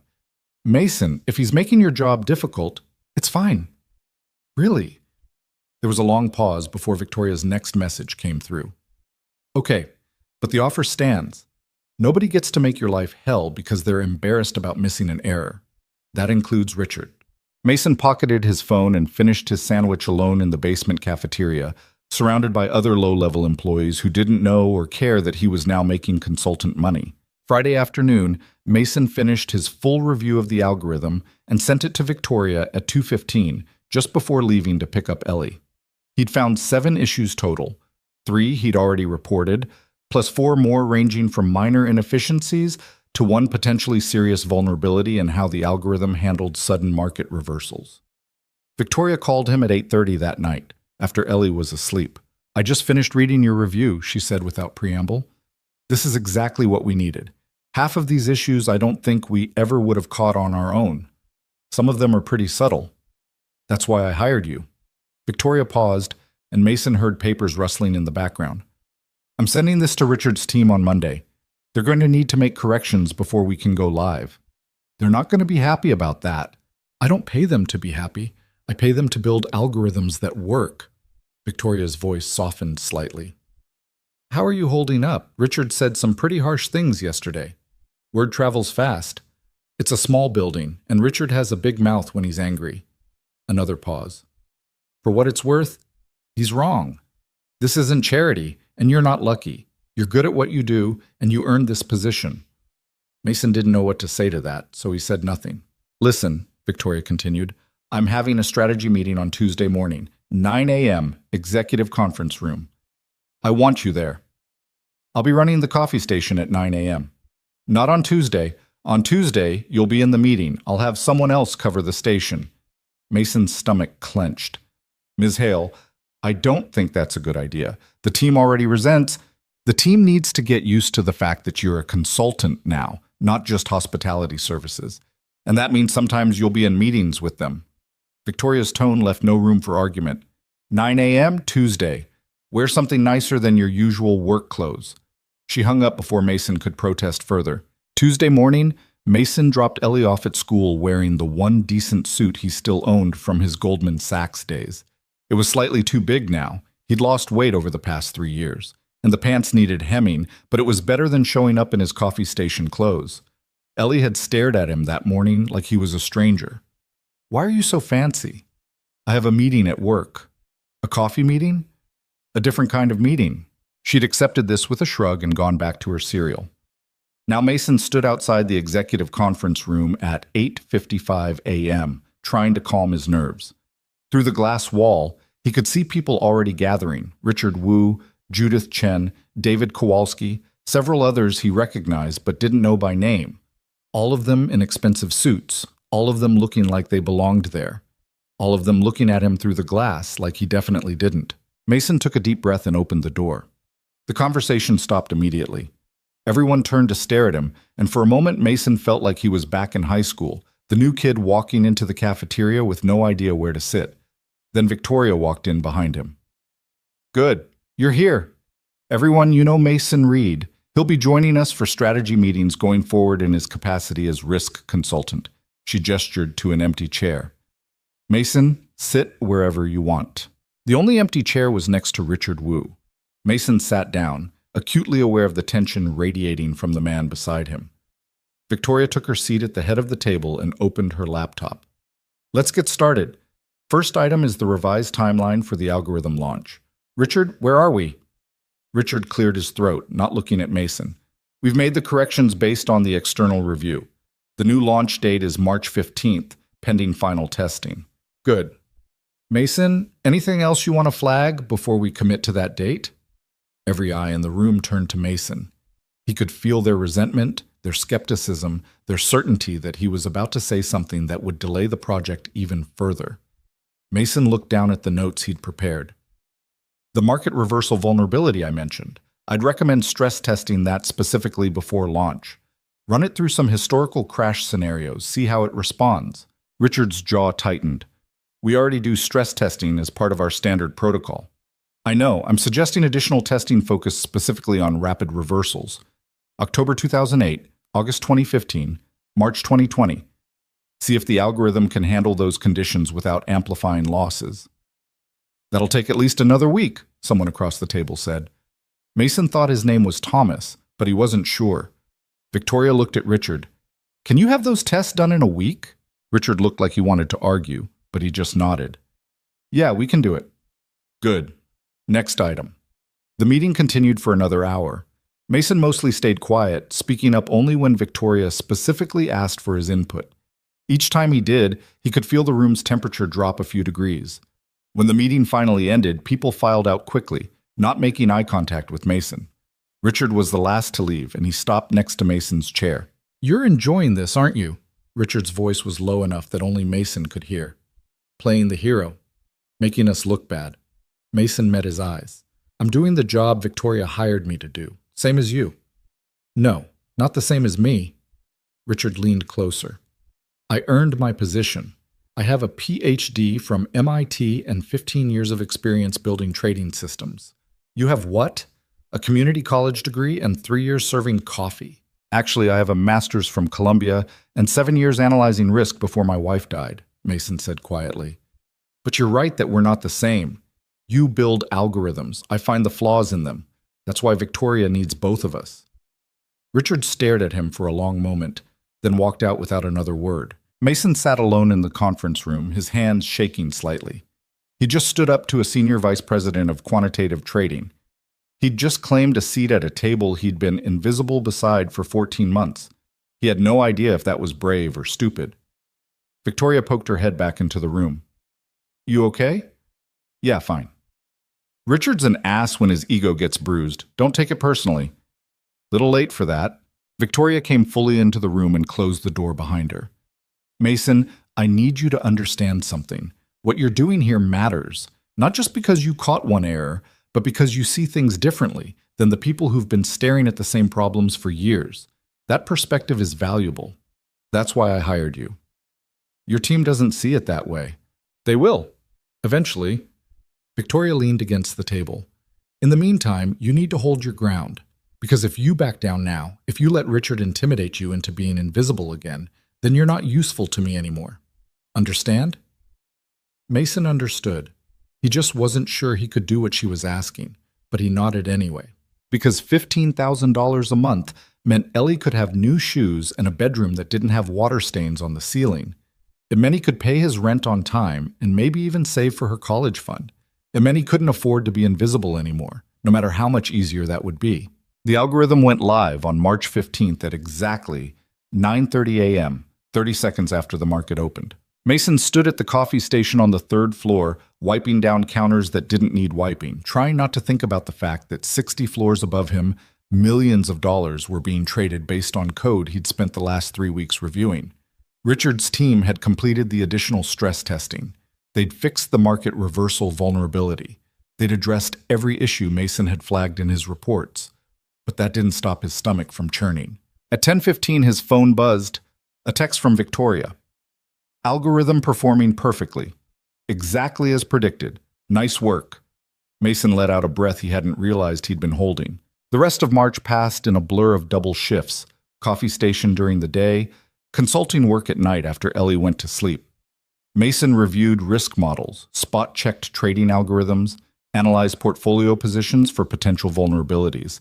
Some nights he worked until 2 in the morning, his eyes burning from staring at spreadsheets, his back aching from hunching over his laptop at the kitchen table. But the first consulting payment hit his bank account on April 1st, and Mason sat at that same kitchen table staring at the balance like it might disappear if he looked away.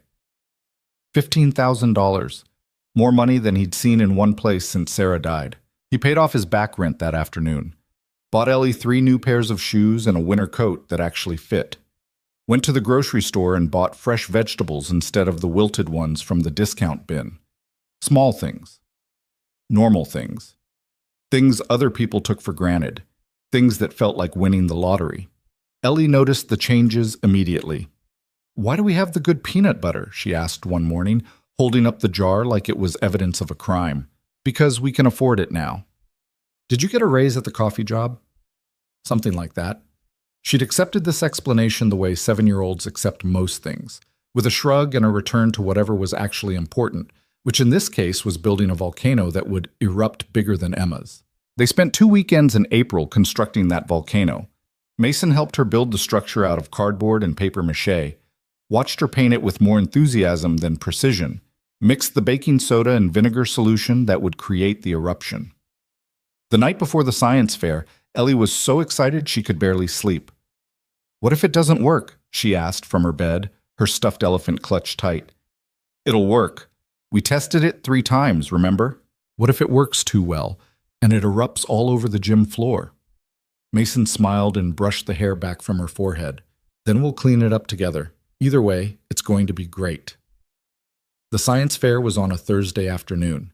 Mason requested the time off from hospitality services, his first time ever asking to leave early, and showed up at PS 234 at 1 p.m. in his work clothes, still smelling faintly of coffee. The gymnasium was packed with parents and projects.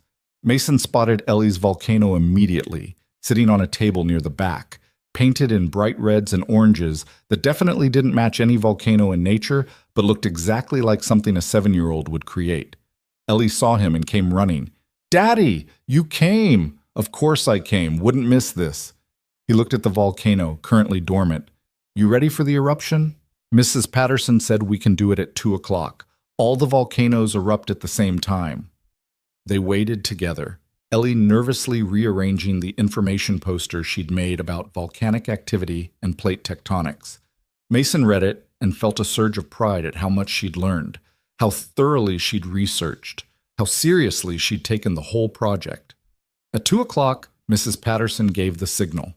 Ellie poured the vinegar solution into the volcano's crater, and Mason held his breath. The eruption was perfect. Not too big, not too small. The red-dyed foam bubbling up and cascading down the sides exactly the way they'd planned. Ellie's face lit up with pure joy, and Mason thought that this moment right here was worth more than any consulting fee. Emma's volcano erupted 3 seconds later with significantly less impressive results, and Ellie tried very hard not to look smug about it. Afterward, as they walked back to the subway, Ellie held the small ribbon she'd won for most enthusiastic presentation and chattered about how next year she wanted to do something even bigger, maybe something with electricity or robotics. "We'll figure it out," Mason told her. "Whatever you want to do, we'll make it work." His phone buzzed, a text from Victoria. "Need you in the office tomorrow morning, 8 a.m., conference room, emergency." Mason's good mood evaporated instantly. He typed back, "What kind of emergency?" "The algorithmic kind. Can you make it?" Mason thought about his morning routine, about dropping Ellie at school, about the fact that 8 a.m. meant he'd have to leave his apartment by 6:30 at the latest. "I'll be there." That night, after Ellie was asleep, Mason tried to prepare himself for whatever crisis was waiting. He pulled up the algorithm files on his laptop, reviewed his previous notes, looked for anything that might have gone wrong in the 3 weeks since launch. But the algorithm had been performing flawlessly. Every metric looked good. Every stress test had passed. So what had changed? He didn't sleep well. At 4:45 a.m., he gave up and got out of bed, made coffee in the dark, stared at the numbers on his laptop screen until they started to blur together. Ellie woke up early again, padding into the kitchen at 5:30 with her elephant and her sleepy face. "Another big work day?" "Yeah, baby, another big work day." She climbed onto his lap, something she'd been doing less and less lately, and leaned against his chest. "You're doing the math job now, right? Not just the coffee job?" "Both jobs. Why do you ask?" "Because you look worried the way you used to look before Mom died. When you had the old job that made you tired all the time." Mason felt his chest tighten. He wrapped his arms around Ellie and held her close. "I'm okay, sweetheart. Just trying to solve a problem for work. It's nothing bad. Promise?" "I promise." They sat like that for a long moment, father and daughter in a kitchen that was slowly getting lighter as dawn crept through the window. Finally, Ellie pulled back and looked at him seriously. "I like the good peanut butter. And my new shoes. But I liked it before too, when it was just us and the cheap stuff." Mason had to swallow hard before he could speak. "Me too, Ellie Belly. Me too." He dropped her at school at 6:45, earlier than the early drop-off usually started, but Angela was already there and agreed to let Ellie wait in the cafeteria. Then Mason took the subway to Manhattan, his mind running through every possible crisis scenario. The conference room on the 62nd floor was already full when Mason arrived at 7:55. Victoria sat at the head of the table looking like she hadn't slept. Richard Wu was there, along with Judith Chen and David Kowalski and 3 other executives Mason recognized from previous meetings. All of them looked grim.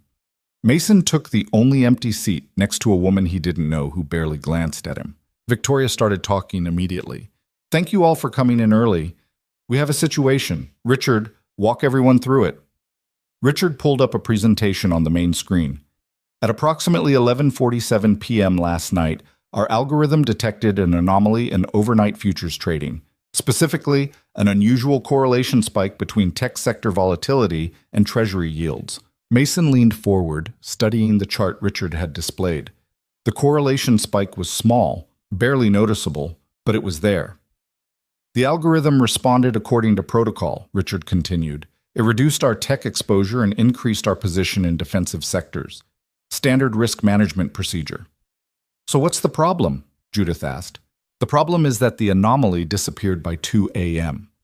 The correlation returned to normal levels, which suggests this was either a data glitch or a temporary market inefficiency."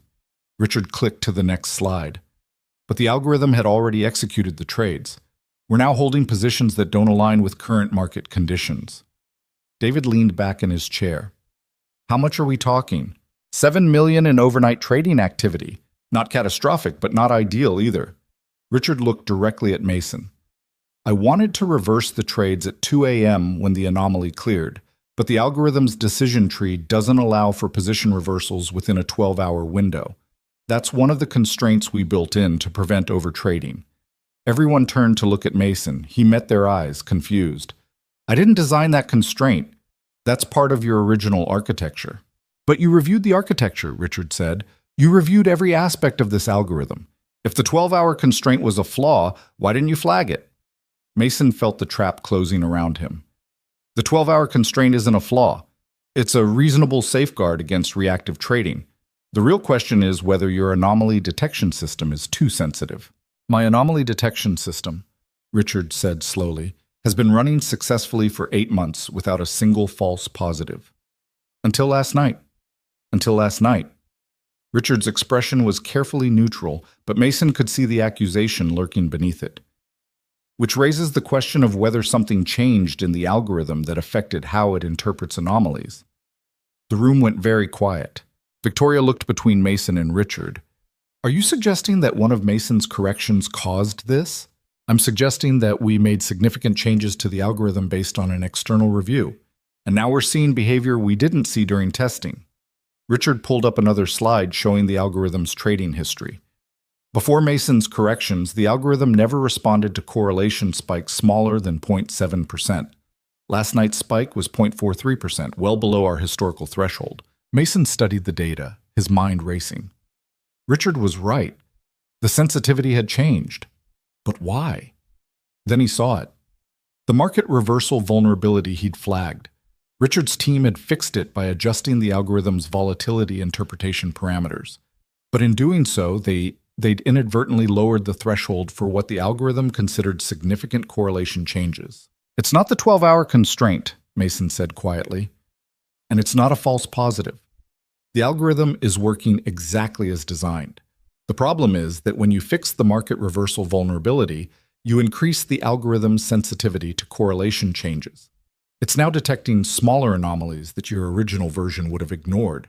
Richard's face went red. That's not... You tested it against historical crash scenarios. October 2008, August 2015, March 2020. Big events with clear correlation shifts. Mason pulled out his phone and opened his notes from the review. But you didn't test it against normal market noise, small temporary anomalies that resolved themselves within hours. Victoria leaned forward. Is that true, Richard? Richard looked like he wanted to argue, but he couldn't. The testing protocol focused on extreme scenarios. That's what Mason recommended. I recommended stress testing the market reversal fix, Mason said. I didn't recommend ignoring normal volatility testing. The conference room erupted in overlapping voices.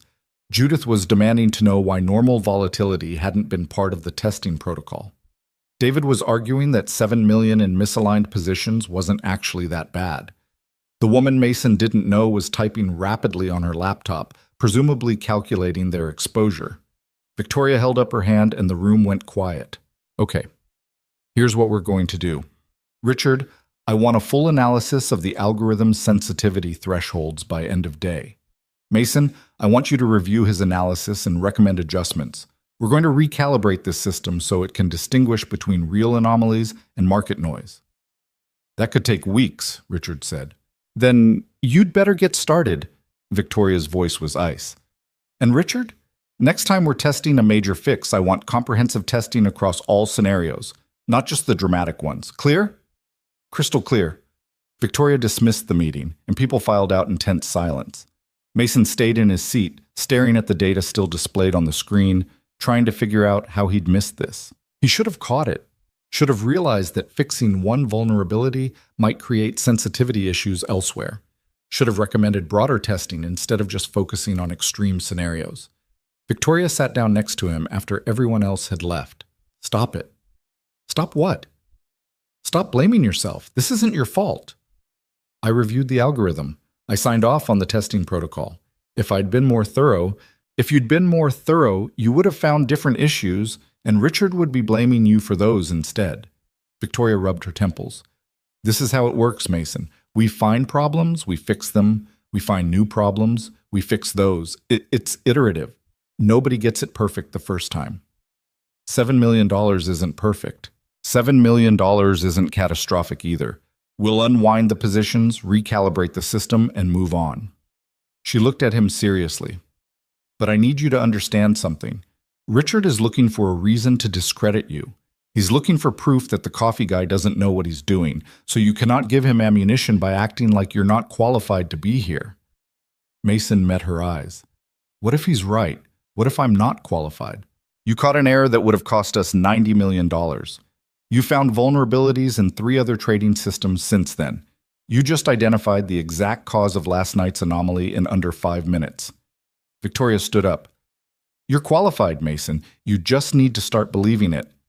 She left him alone in the conference room with those words echoing in his head. Mason spent the rest of the day at the coffee station, going through the motions while his mind worked on the sensitivity problem. Between pouring cups and restocking supplies, he sketched out potential solutions in his spiral notebook. The fix itself wasn't complicated. They just needed to adjust the correlation threshold parameters to filter out smaller anomalies. But implementing it without breaking something else would require careful testing. At 2:30, he left for Ellie's school, same as always. She came running out at 3, carrying a drawing she'd made during art class. It's our volcano, she announced proudly. Mrs. Patterson said I could bring it home. Mason looked at the drawing, a bright red mountain with orange lava and small stick figures standing nearby. That's beautiful, sweetheart. We'll put it on the fridge. The tall fridge or the short fridge? They only had one fridge, and it definitely wasn't tall. What? Emma said her house has 2 fridges, a tall one in the kitchen and a short one in the garage. Ellie looked up at him. Can we get another fridge? Mason thought about the consulting money sitting in his bank account, about the fact that yes, technically, they could now afford a second refrigerator, but that wasn't the point. We don't need 2 fridges, baby. We barely fill the one we have. Oh, okay. Ellie accepted this without argument and went back to admiring her volcano drawing. That night, after dinner and homework and the bedtime routine, Mason opened his laptop and found an email from Richard with the sensitivity analysis Victoria had requested. It was thorough, professional, and completely wrong. Richard had recommended increasing the correlation threshold from 0.43% to 0.85%. That would filter out the small anomalies, sure, but it would also make the algorithm too slow to respond to real threats. By the time a correlation shift hit 0.85%, it might already be too late to effectively hedge the position. Mason spent 3 hours working through alternative solutions. The correct threshold was probably around 0.6%, high enough to ignore market noise, low enough to catch genuine anomalies before they became problems. But he needed to test it against historical data to be sure. He pulled up the last 5 years of overnight trading data and started running simulations. At 0.6%, the algorithm would have ignored last night's anomaly, but would have responded appropriately to 17 legitimate correlation shifts. At Richard's suggested 0.85%, it would have missed 6 of those legitimate shifts. Mason documented everything in a detailed email to Victoria, including charts showing the simulation results and his recommendation for the 0.6 threshold. He sent it at 11:47 p.m., exactly 24 hours after the anomaly had first appeared. Victoria responded 3 minutes later. This is excellent work. Forwarding to Richard now. Get some sleep. Sleep didn't come easy. Mason lay on his futon thinking about Richard's face during the meeting, about the accusation that Mason's corrections had caused the problem, about the fact that in some ways Richard was right. The algorithm's increased sensitivity was a direct result of fixing the market reversal vulnerability. But that didn't make the fix wrong. It just meant they needed to refine it. His phone buzzed at 6:15 a.m. while he was making breakfast. A text from Richard. Your threshold recommendation is too aggressive. We need to discuss this in person before presenting to Victoria.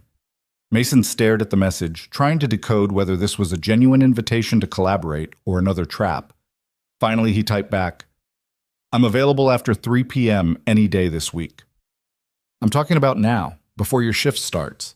Mason glanced at Ellie, still sleepy-eyed and eating her cereal. I can't.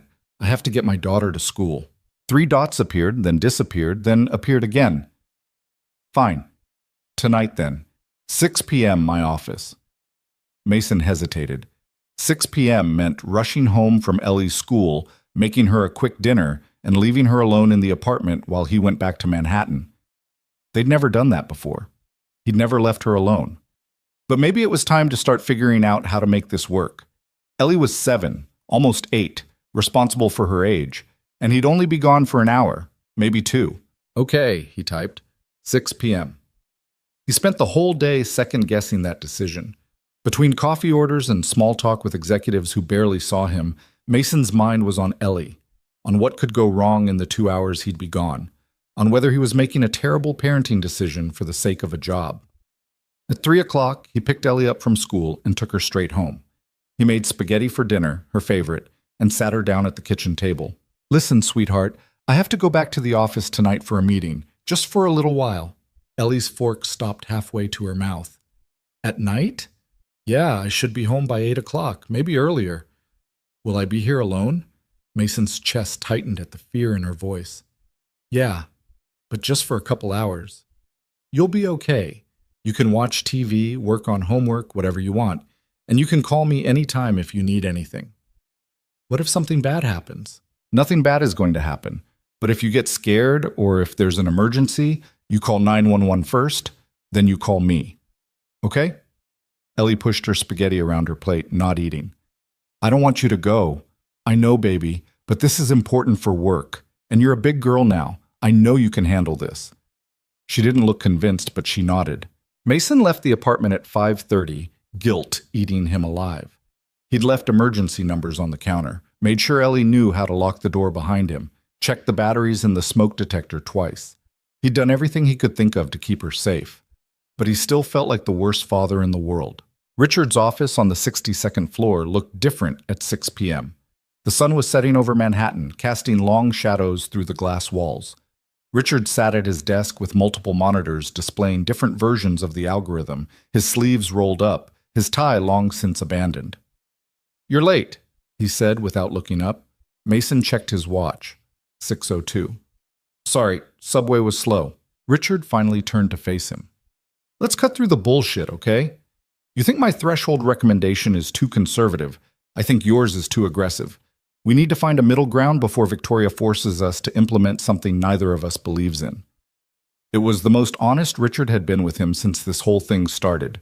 Mason pulled up a chair and sat down. Okay, what's your reasoning for 0.85? Safety margin. If we're going to make a mistake, I'd rather we miss an anomaly than respond to noise. Richard pulled up a chart. Your simulations show we'd miss 6 legitimate correlation shifts over 5 years. That's 1 miss per year, roughly. I can live with that if it means we avoid false positives. But those 6 misses could cost millions of dollars each.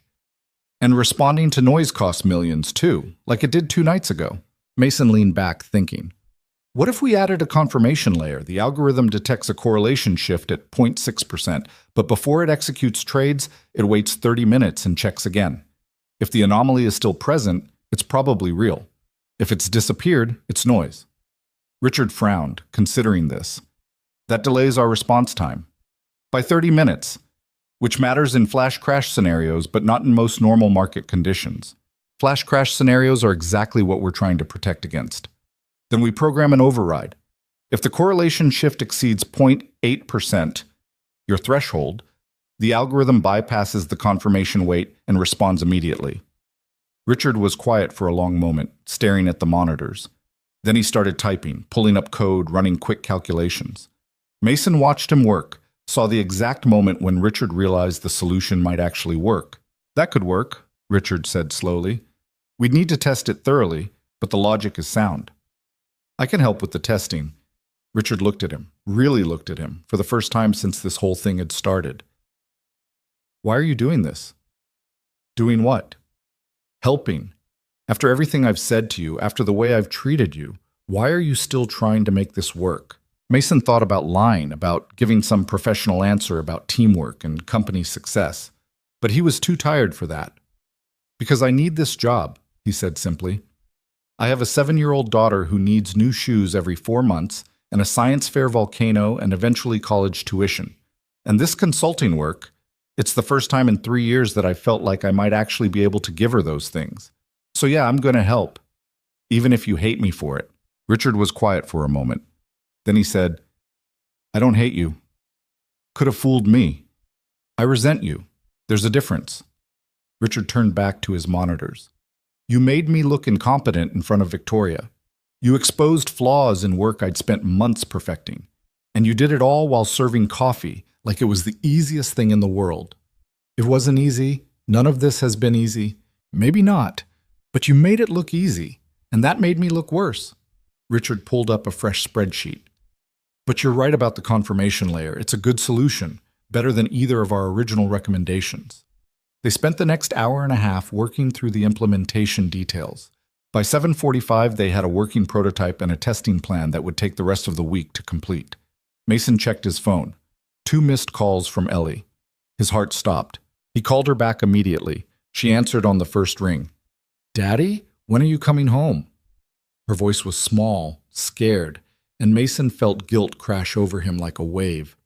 "I'm leaving right now, baby. I'll be there in 45 minutes. Are you okay?"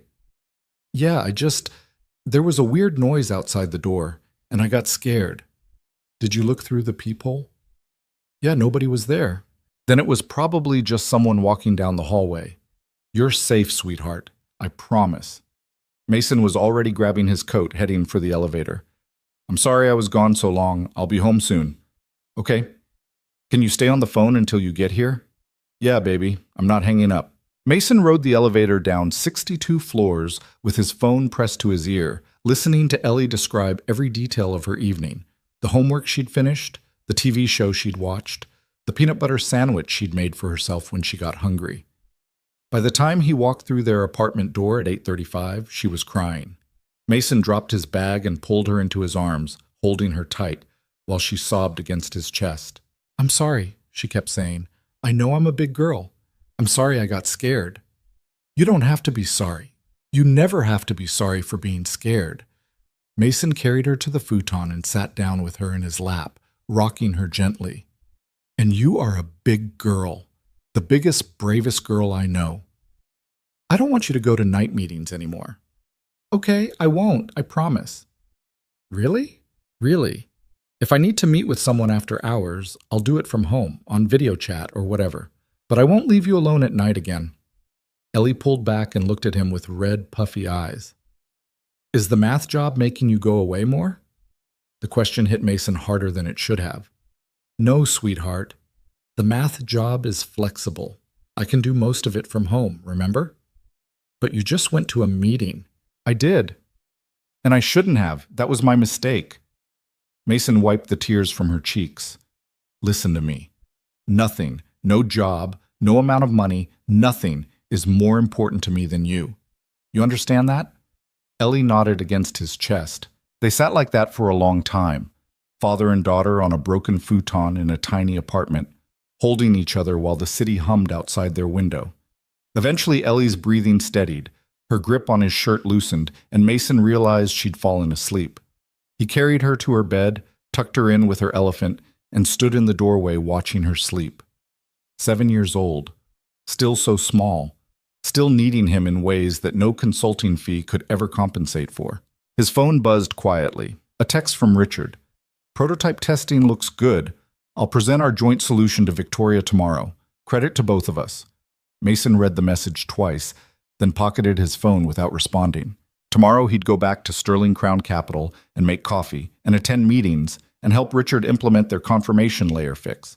Tomorrow he'd be the consultant who saved the company $90 million and the coffee guy who knew his place and the single father who somehow managed to be both. But tonight, he was just Ellie's dad. And that was enough. That was everything. Mason woke up at 4:47 a.m. the next morning to find Ellie standing next to the futon, her elephant tucked under one arm. "Can I sleep here with you?" Her voice was small in the dark. He didn't ask why, just pulled back the blanket and made room for her, and she crawled in beside him, curling into the space where Sarah used to sleep. Mason wrapped his arm around his daughter and felt her breathing slowly settle into the rhythm of sleep. He didn't sleep again after that, just lay there watching the water stain on the ceiling gradually become visible as dawn crept into the apartment, thinking about the fact that his attempt to balance everything had left his 7-year-old daughter terrified and alone. The consulting money didn't feel quite so much like winning the lottery anymore. At 7:30, Mason stood at the coffee station on the 3rd floor, measuring grounds with hands that felt heavier than usual. Richard's presentation to Victoria was scheduled for 9 o'clock. their joint solution to the sensitivity problem. Credit to both of us, Richard had said.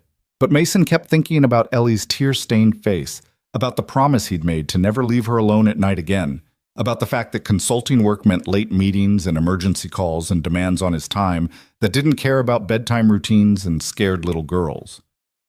Victoria appeared at the coffee station at 8:15, earlier than usual. She took a cup of dark roast and stood there for a moment, not drinking it. "Richard sent me your joint proposal last night. The confirmation layer is brilliant. Thanks. You okay? You look like you didn't sleep." Mason poured cream into a cup for David Kowalski, who grabbed it without acknowledgement and walked away. "Just a long night." Victoria studied him with those sharp eyes that missed nothing. "Want to talk about it?" "Not really." "Fair enough." She took a sip of her coffee. "Listen, I know this has been a difficult transition. The consulting work on top of your regular hours, the tension with Richard's team, the fact that you're trying to raise a daughter while managing all of this. I'm handling it." "Are you?" Victoria's voice wasn't unkind, just direct. "Because from where I'm standing, you look like someone who's trying to be in 3 places at once and succeeding at none of them." Mason set down the coffee pot and met her eyes. "What do you want me to say? That this is harder than I thought? That I'm not sure I can keep doing both jobs? Yeah, it's hard, but I need the money, and I'm good at the work, so I'm making it work." "At what cost?" The question hung in the air between them.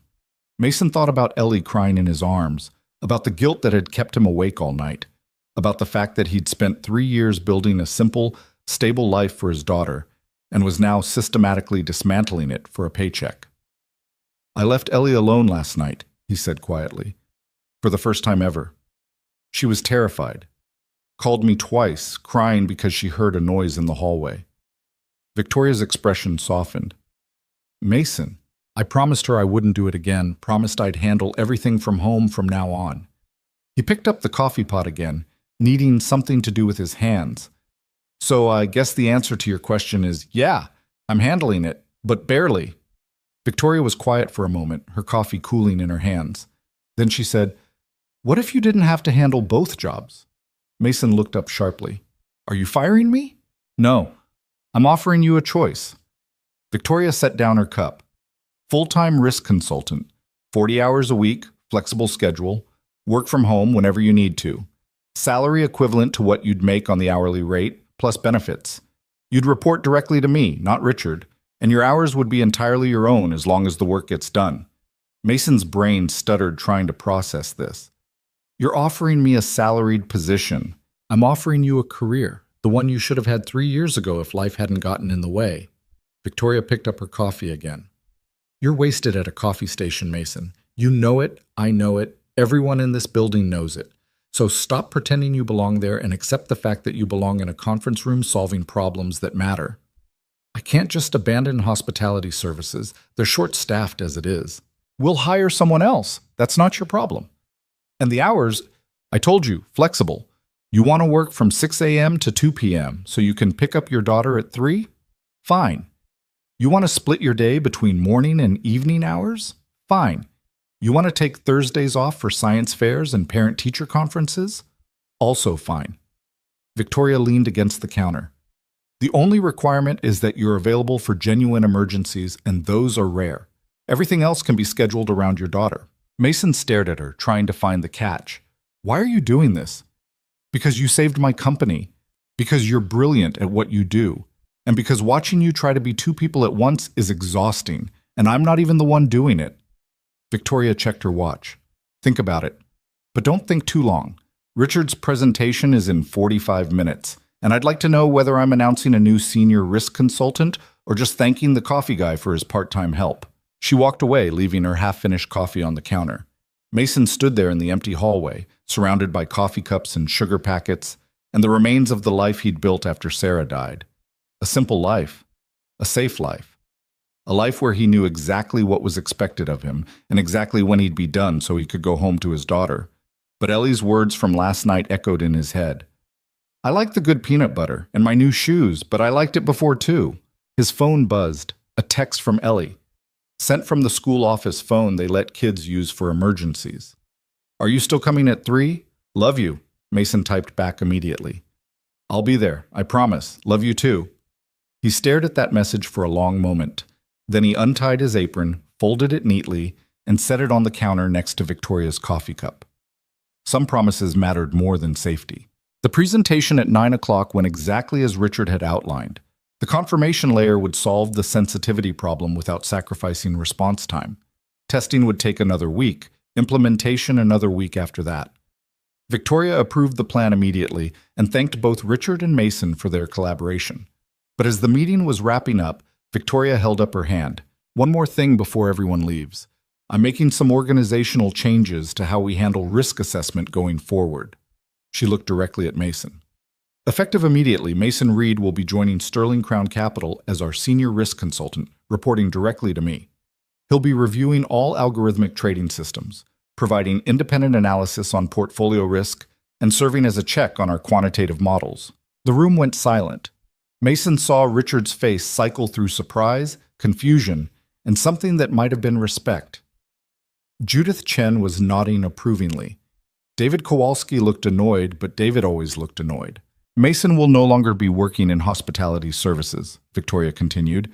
His focus will be entirely on risk analysis, and he'll be working a flexible schedule to accommodate his responsibilities as a single parent. I expect everyone in this room to extend him the same professional courtesy you'd extend to any senior consultant. Questions?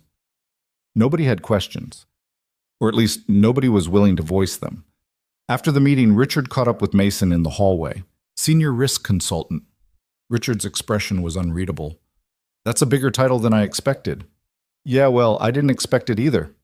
You earned it. Richard extended his hand. I'm sorry for how I treated you. The things I said, they were unprofessional and unfair. Mason shook his hand, surprised by the apology. You weren't entirely wrong. I did make you look bad. No, you made me be better. There's a difference. Richard let go and shoved his hands in his pockets. For what it's worth, I'm glad you're staying. The confirmation layer solution. I never would have thought of that on my own. I was too focused on being right to consider alternatives. We both were. Richard smiled slightly. Yeah, we both were. Mason spent the rest of the day in a borrowed office on the 61st floor, setting up his new workspace and trying to wrap his head around the fact that this was real. He had business cards now, a direct phone line, a salary that meant Ellie could have the good peanut butter and new shoes and maybe even a second refrigerator if she really wanted one. But more importantly, he had a schedule that meant he could be at her school at 3 o'clock every single day without exception. At 2:45, Mason packed up his laptop and headed for the subway. His first day as senior risk consultant, and he was leaving at the same time he always had. Some things didn't need to change. Ellie was waiting outside her classroom at 2:58, same as always. But when she saw Mason, her entire face lit up in a way that made his chest ache. Daddy, you came! Of course I came. I always come. I know, but... Ellie threw her arms around him. I thought maybe with your new job you'd be too busy. Mason knelt down and looked at her seriously. Listen to me, Ellie Belly. I don't care what job I have or how important the work is. I will always be here at 3 o'clock. That's a promise I'm never going to break. Understand? Even if there's an emergency? Even then, I'll figure it out. But I will be here. Ellie hugged him again, tighter this time, and Mason held his daughter in the hallway of PS 234 and felt something settle in his chest. This was right. This was what mattered. They walked to the subway together, Ellie telling him about her day, about the book they'd read in class, about how she'd helped another kid with their math homework, about the announcement that next month they'd be starting a unit on space exploration. Can we go to the planetarium? Ellie asked as they boarded the train. Mrs. Patterson said there's a new show about black holes. Mason thought about his new salary, about the fact that yes, they could absolutely afford planetarium tickets now. Yeah, baby, we can go this weekend if you want. Really? Really? Ellie grinned and pulled out a book from her backpack, settling in against his shoulder to read while the train carried them home. That weekend, they went to the planetarium. Mason bought tickets to the black hole show and watched Ellie's face light up as the narrator explained gravitational forces and event horizons, and the way time itself bent near massive objects. Afterward, in the gift shop, Ellie spent 20 minutes debating between a book about space and a poster of the solar system before deciding on both. Are you sure we can afford it? She asked, clutching the items to her chest. Yeah, sweetheart, we can afford it. In the checkout line, a woman behind them smiled at Ellie. Interested in space? I love space. Did you know that if you fell into a black hole, time would slow down for you, but everyone else would see you freeze? The woman laughed. I did not know that. You must be very smart. My daddy's smart too. He does math for a really important company. He used to just make coffee, but now he helps them not lose money. Mason felt his face flush, but the woman just smiled at him. Sounds like you have a lot to be proud of. I do, Mason said, looking down at Ellie. I really do. Over the following weeks, Mason settled into his new role at Sterling Crown Capital. He reviewed risk models from home most mornings, attended video conferences while Ellie did her homework at the kitchen table, and only went into the office when absolutely necessary.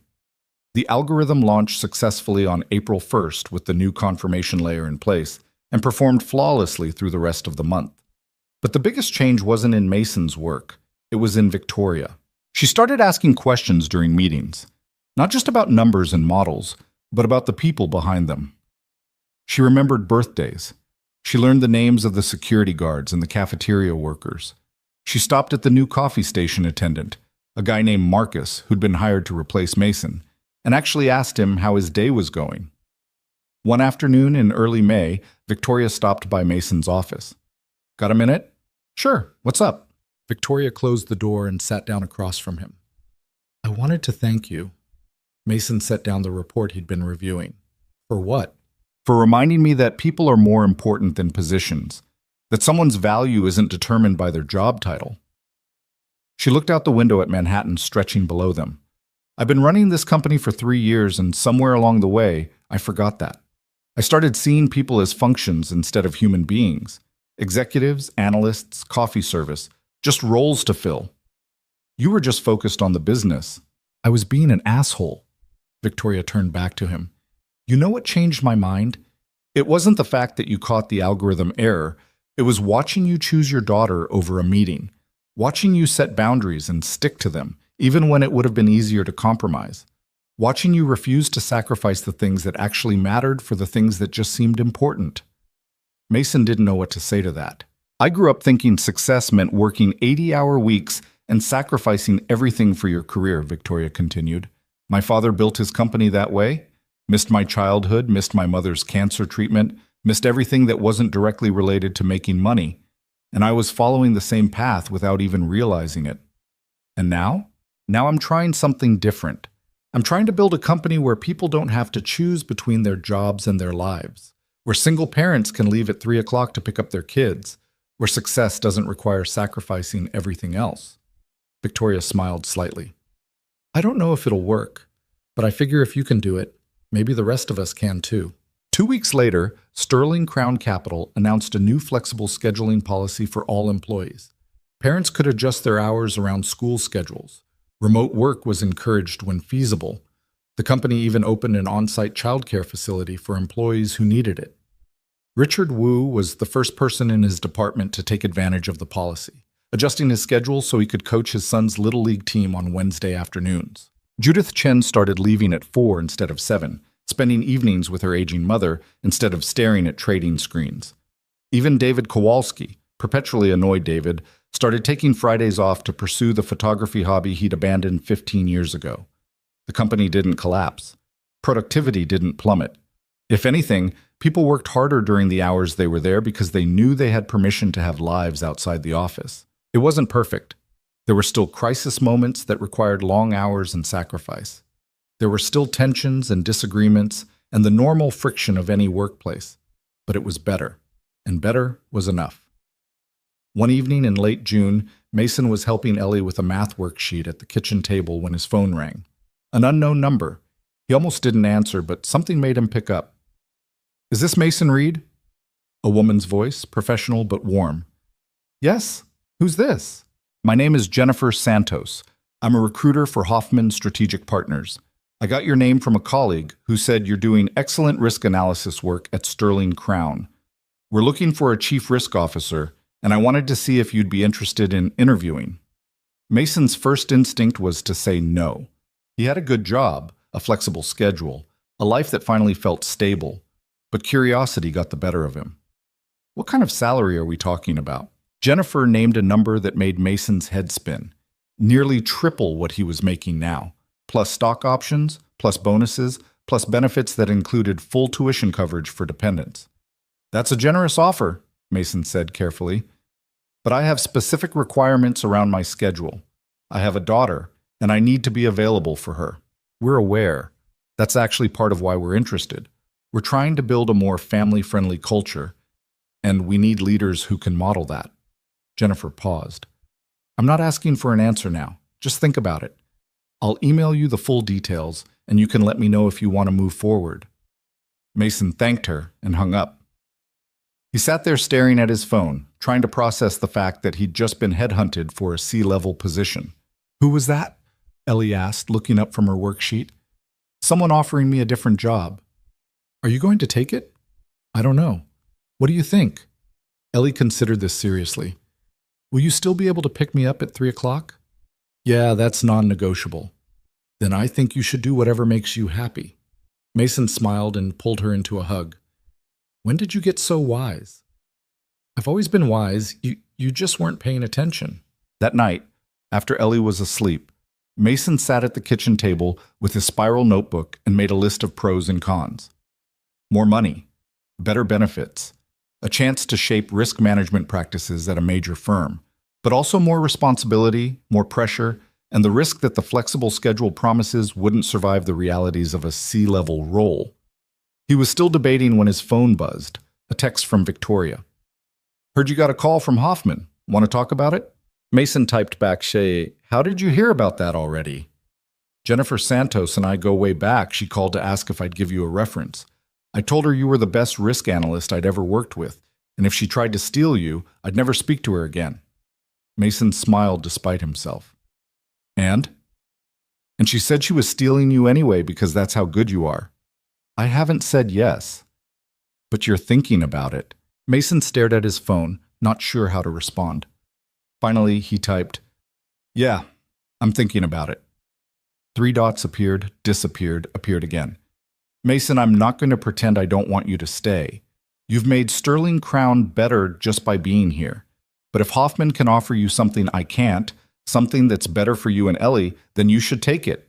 You've spent 3 years putting everyone else first. Maybe it's time to put yourself first for once. Mason read the message 3 times. Then he set down his phone and looked around the tiny kitchen with its chipped counters and flickering light. He'd lived here for 3 years, building a small, safe life for his daughter. And it had been enough. But maybe enough wasn't the same thing as everything they deserved. He called Jennifer Santos back the next morning and agreed to interview. The interview process took 2 weeks. Mason met with the CEO, the board of directors, the entire executive team. He presented his analysis of their current risk management practices and outlined how he'd improve them. He negotiated salary, benefits, schedule flexibility, and a written guarantee that he could leave by 2:30 every day to pick up his daughter. They offered him the position on July 15th, Chief Risk Officer, $240,000 a year, stock options that could be worth significantly more, and a promise that family would always come first. Mason accepted. His last day at Sterling Crown Capital was July 31st. Victoria insisted on throwing him a goodbye party in the executive conference room, complete with cake and speeches and a plaque thanking him for his service. Richard shook his hand and said, You're going to be great at this. Just remember to occasionally let other people be right too. Judith Chen hugged him and said, Don't be a stranger. We'll need you to consult on the impossible problems. Even David Kowalski managed something that resembled a smile and said, Good luck, you'll need it. But it was Victoria's goodbye that hit hardest. She pulled Mason aside after the party, away from everyone else.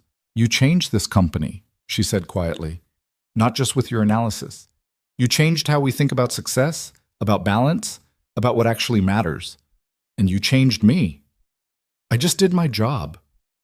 No, you did more than that.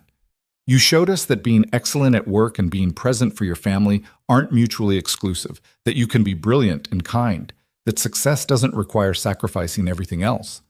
Victoria's eyes were bright. Thank you for that. Mason didn't trust himself to speak, so he just hugged her. On his way out, Mason stopped by the third-floor coffee station. Marcus was there, restocking supplies, doing the same job Mason had done for 14 months. "Hey," Mason said. "Just wanted to say goodbye." Marcus looked up. "You're the guy who used to work here, right? Before you became some big-shot consultant." "That's me. Must be nice. Moving up like that." Mason thought about the journey from coffee station to consultant to chief risk officer. About the nights he'd spent hunched over his laptop while Ellie slept. About the fear and doubt and the constant feeling that he was failing at everything. "It wasn't easy," he said honestly. "And there were a lot of times I wasn't sure it was worth it. But yeah, it worked out." Marcus nodded. "Good for you, man. Seriously." Mason left Sterling Crown Capital for the last time and took the subway to Queens, same as he'd done hundreds of times before. But this time felt different. This time he wasn't going home to a broken futon and a water-stained ceiling and the constant worry about making rent. This time he was going home to start packing for the new apartment he'd rented in a better neighborhood with a real bedroom for Ellie and an office where he could work without spreading papers across the kitchen table. Ellie was waiting at PS 234 at 2:58, same as always. But today she had a surprise. "Mrs. Patterson said I can skip a grade." She was practically vibrating with excitement. "I can go straight to third grade instead of second grade because I'm ahead in math and reading." Mason picked her up and spun her around, not caring that she was getting too big for it. "That's amazing, sweetheart. I'm so proud of you." "Are you proud of you too? For your new job?" Mason set her down and knelt to her level. "Yeah, baby, I think I am." "Good, because I'm proud of you too. Even when you were just making coffee, I was proud. But now you're helping a whole different company not lose money, which means you're even more important. I wasn't just making coffee, Ellie. I was making sure you had everything you needed." "I know, and I did." She hugged him tight. "I always did." They walked to the subway together, Ellie chattering about third grade and all the new things she'd learn.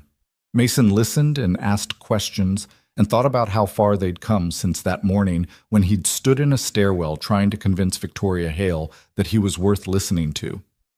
He'd been invisible then, the coffee guy nobody saw, the single father trying to build a safe life for his daughter out of the wreckage of the one he'd lost.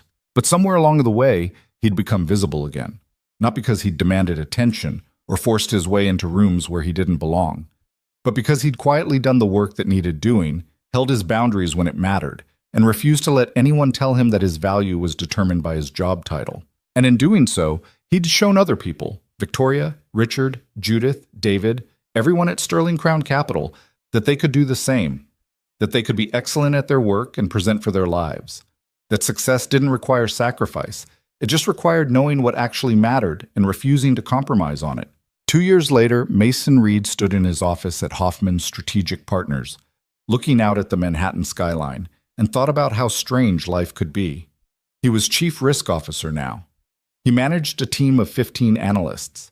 He advised billion-dollar investment decisions and sat in board meetings, and had an assistant who scheduled his appointments and filtered his emails. But every day at 2:30, he closed his laptop and left the office to pick up Ellie from school. Every evening, they had dinner together and talked about their days. Every weekend, they went to museums or parks, or just stayed home building increasingly elaborate science projects. And every month, without fail, Mason had lunch with Victoria Hale. She'd tell him about Sterling Crown's latest developments and ask his advice on impossible problems. He'd tell her about Hoffman's new initiatives and thank her again for taking a chance on the coffee guy. "You were never just the coffee guy," Victoria said during one of those lunches. "You were always the brilliant analyst who happened to be serving coffee. I just helped you remember that. You did more than that. You changed how I thought about what was possible." "No," Victoria said, smiling. "You did that. I just got out of your way." Mason's phone buzzed. A text from Ellie, now 9 years old and in 4th grade after skipping another year. "Don't forget, I have soccer practice until 5 today. Love you." Mason showed Victoria the text. "She's playing soccer now, can you believe it?" "I absolutely can. She's your daughter. Of course she's trying everything." They finished lunch and said their goodbyes, and Mason walked back to his office thinking about the drawing Ellie had made all those years ago, the one titled My Hero, that showed him standing behind a coffee counter with a notebook in one hand and her small hand in the other. He still had that drawing. It was framed on his office wall now, right next to his Columbia degree and his professional certifications and all the other markers of success that were supposed to prove he'd made it. But that drawing mattered more than all of them combined, because it captured the truth that Mason had taken 3 years to fully understand, that being a hero had nothing to do with job titles or salary or the size of your office. It had everything to do with showing up for the people who needed you, even when it was hard, especially when it was hard. That evening, Mason picked up Ellie from soccer practice and listened to her describe in elaborate detail the goal she'd almost scored. They stopped for ice cream on the way home, sitting on a bench outside the shop while the summer sun set over the city. "Daddy?" Ellie said between bites of chocolate chip. "Can I ask you something?" "Always." "Do you miss it, making coffee?" Mason thought about the coffee station on the 3rd floor of Sterling Crown Capital, about the early mornings and the invisible hours and the executives who barely saw him, about the simplicity of that life, the way every day had been predictable and safe. "Sometimes," he admitted, "it was simpler then." "But not better?" "No, not better." Mason pulled Ellie closer. "This is better. All of this, the complicated job and the weird hours and the constant juggling, it's all better because we're building something together, a real life, not just a safe one." Ellie finished her ice cream and leaned against his shoulder. "I like our real life." "Me too, sweetheart. Me too." They sat there as the sun finished setting, father and daughter, on a bench in Queens, surrounded by the noise and chaos and impossible beauty of New York City. Mason thought about the journey that had brought them here, from tragedy to survival to something that looked like actual thriving. It hadn't been smooth. It hadn't been easy.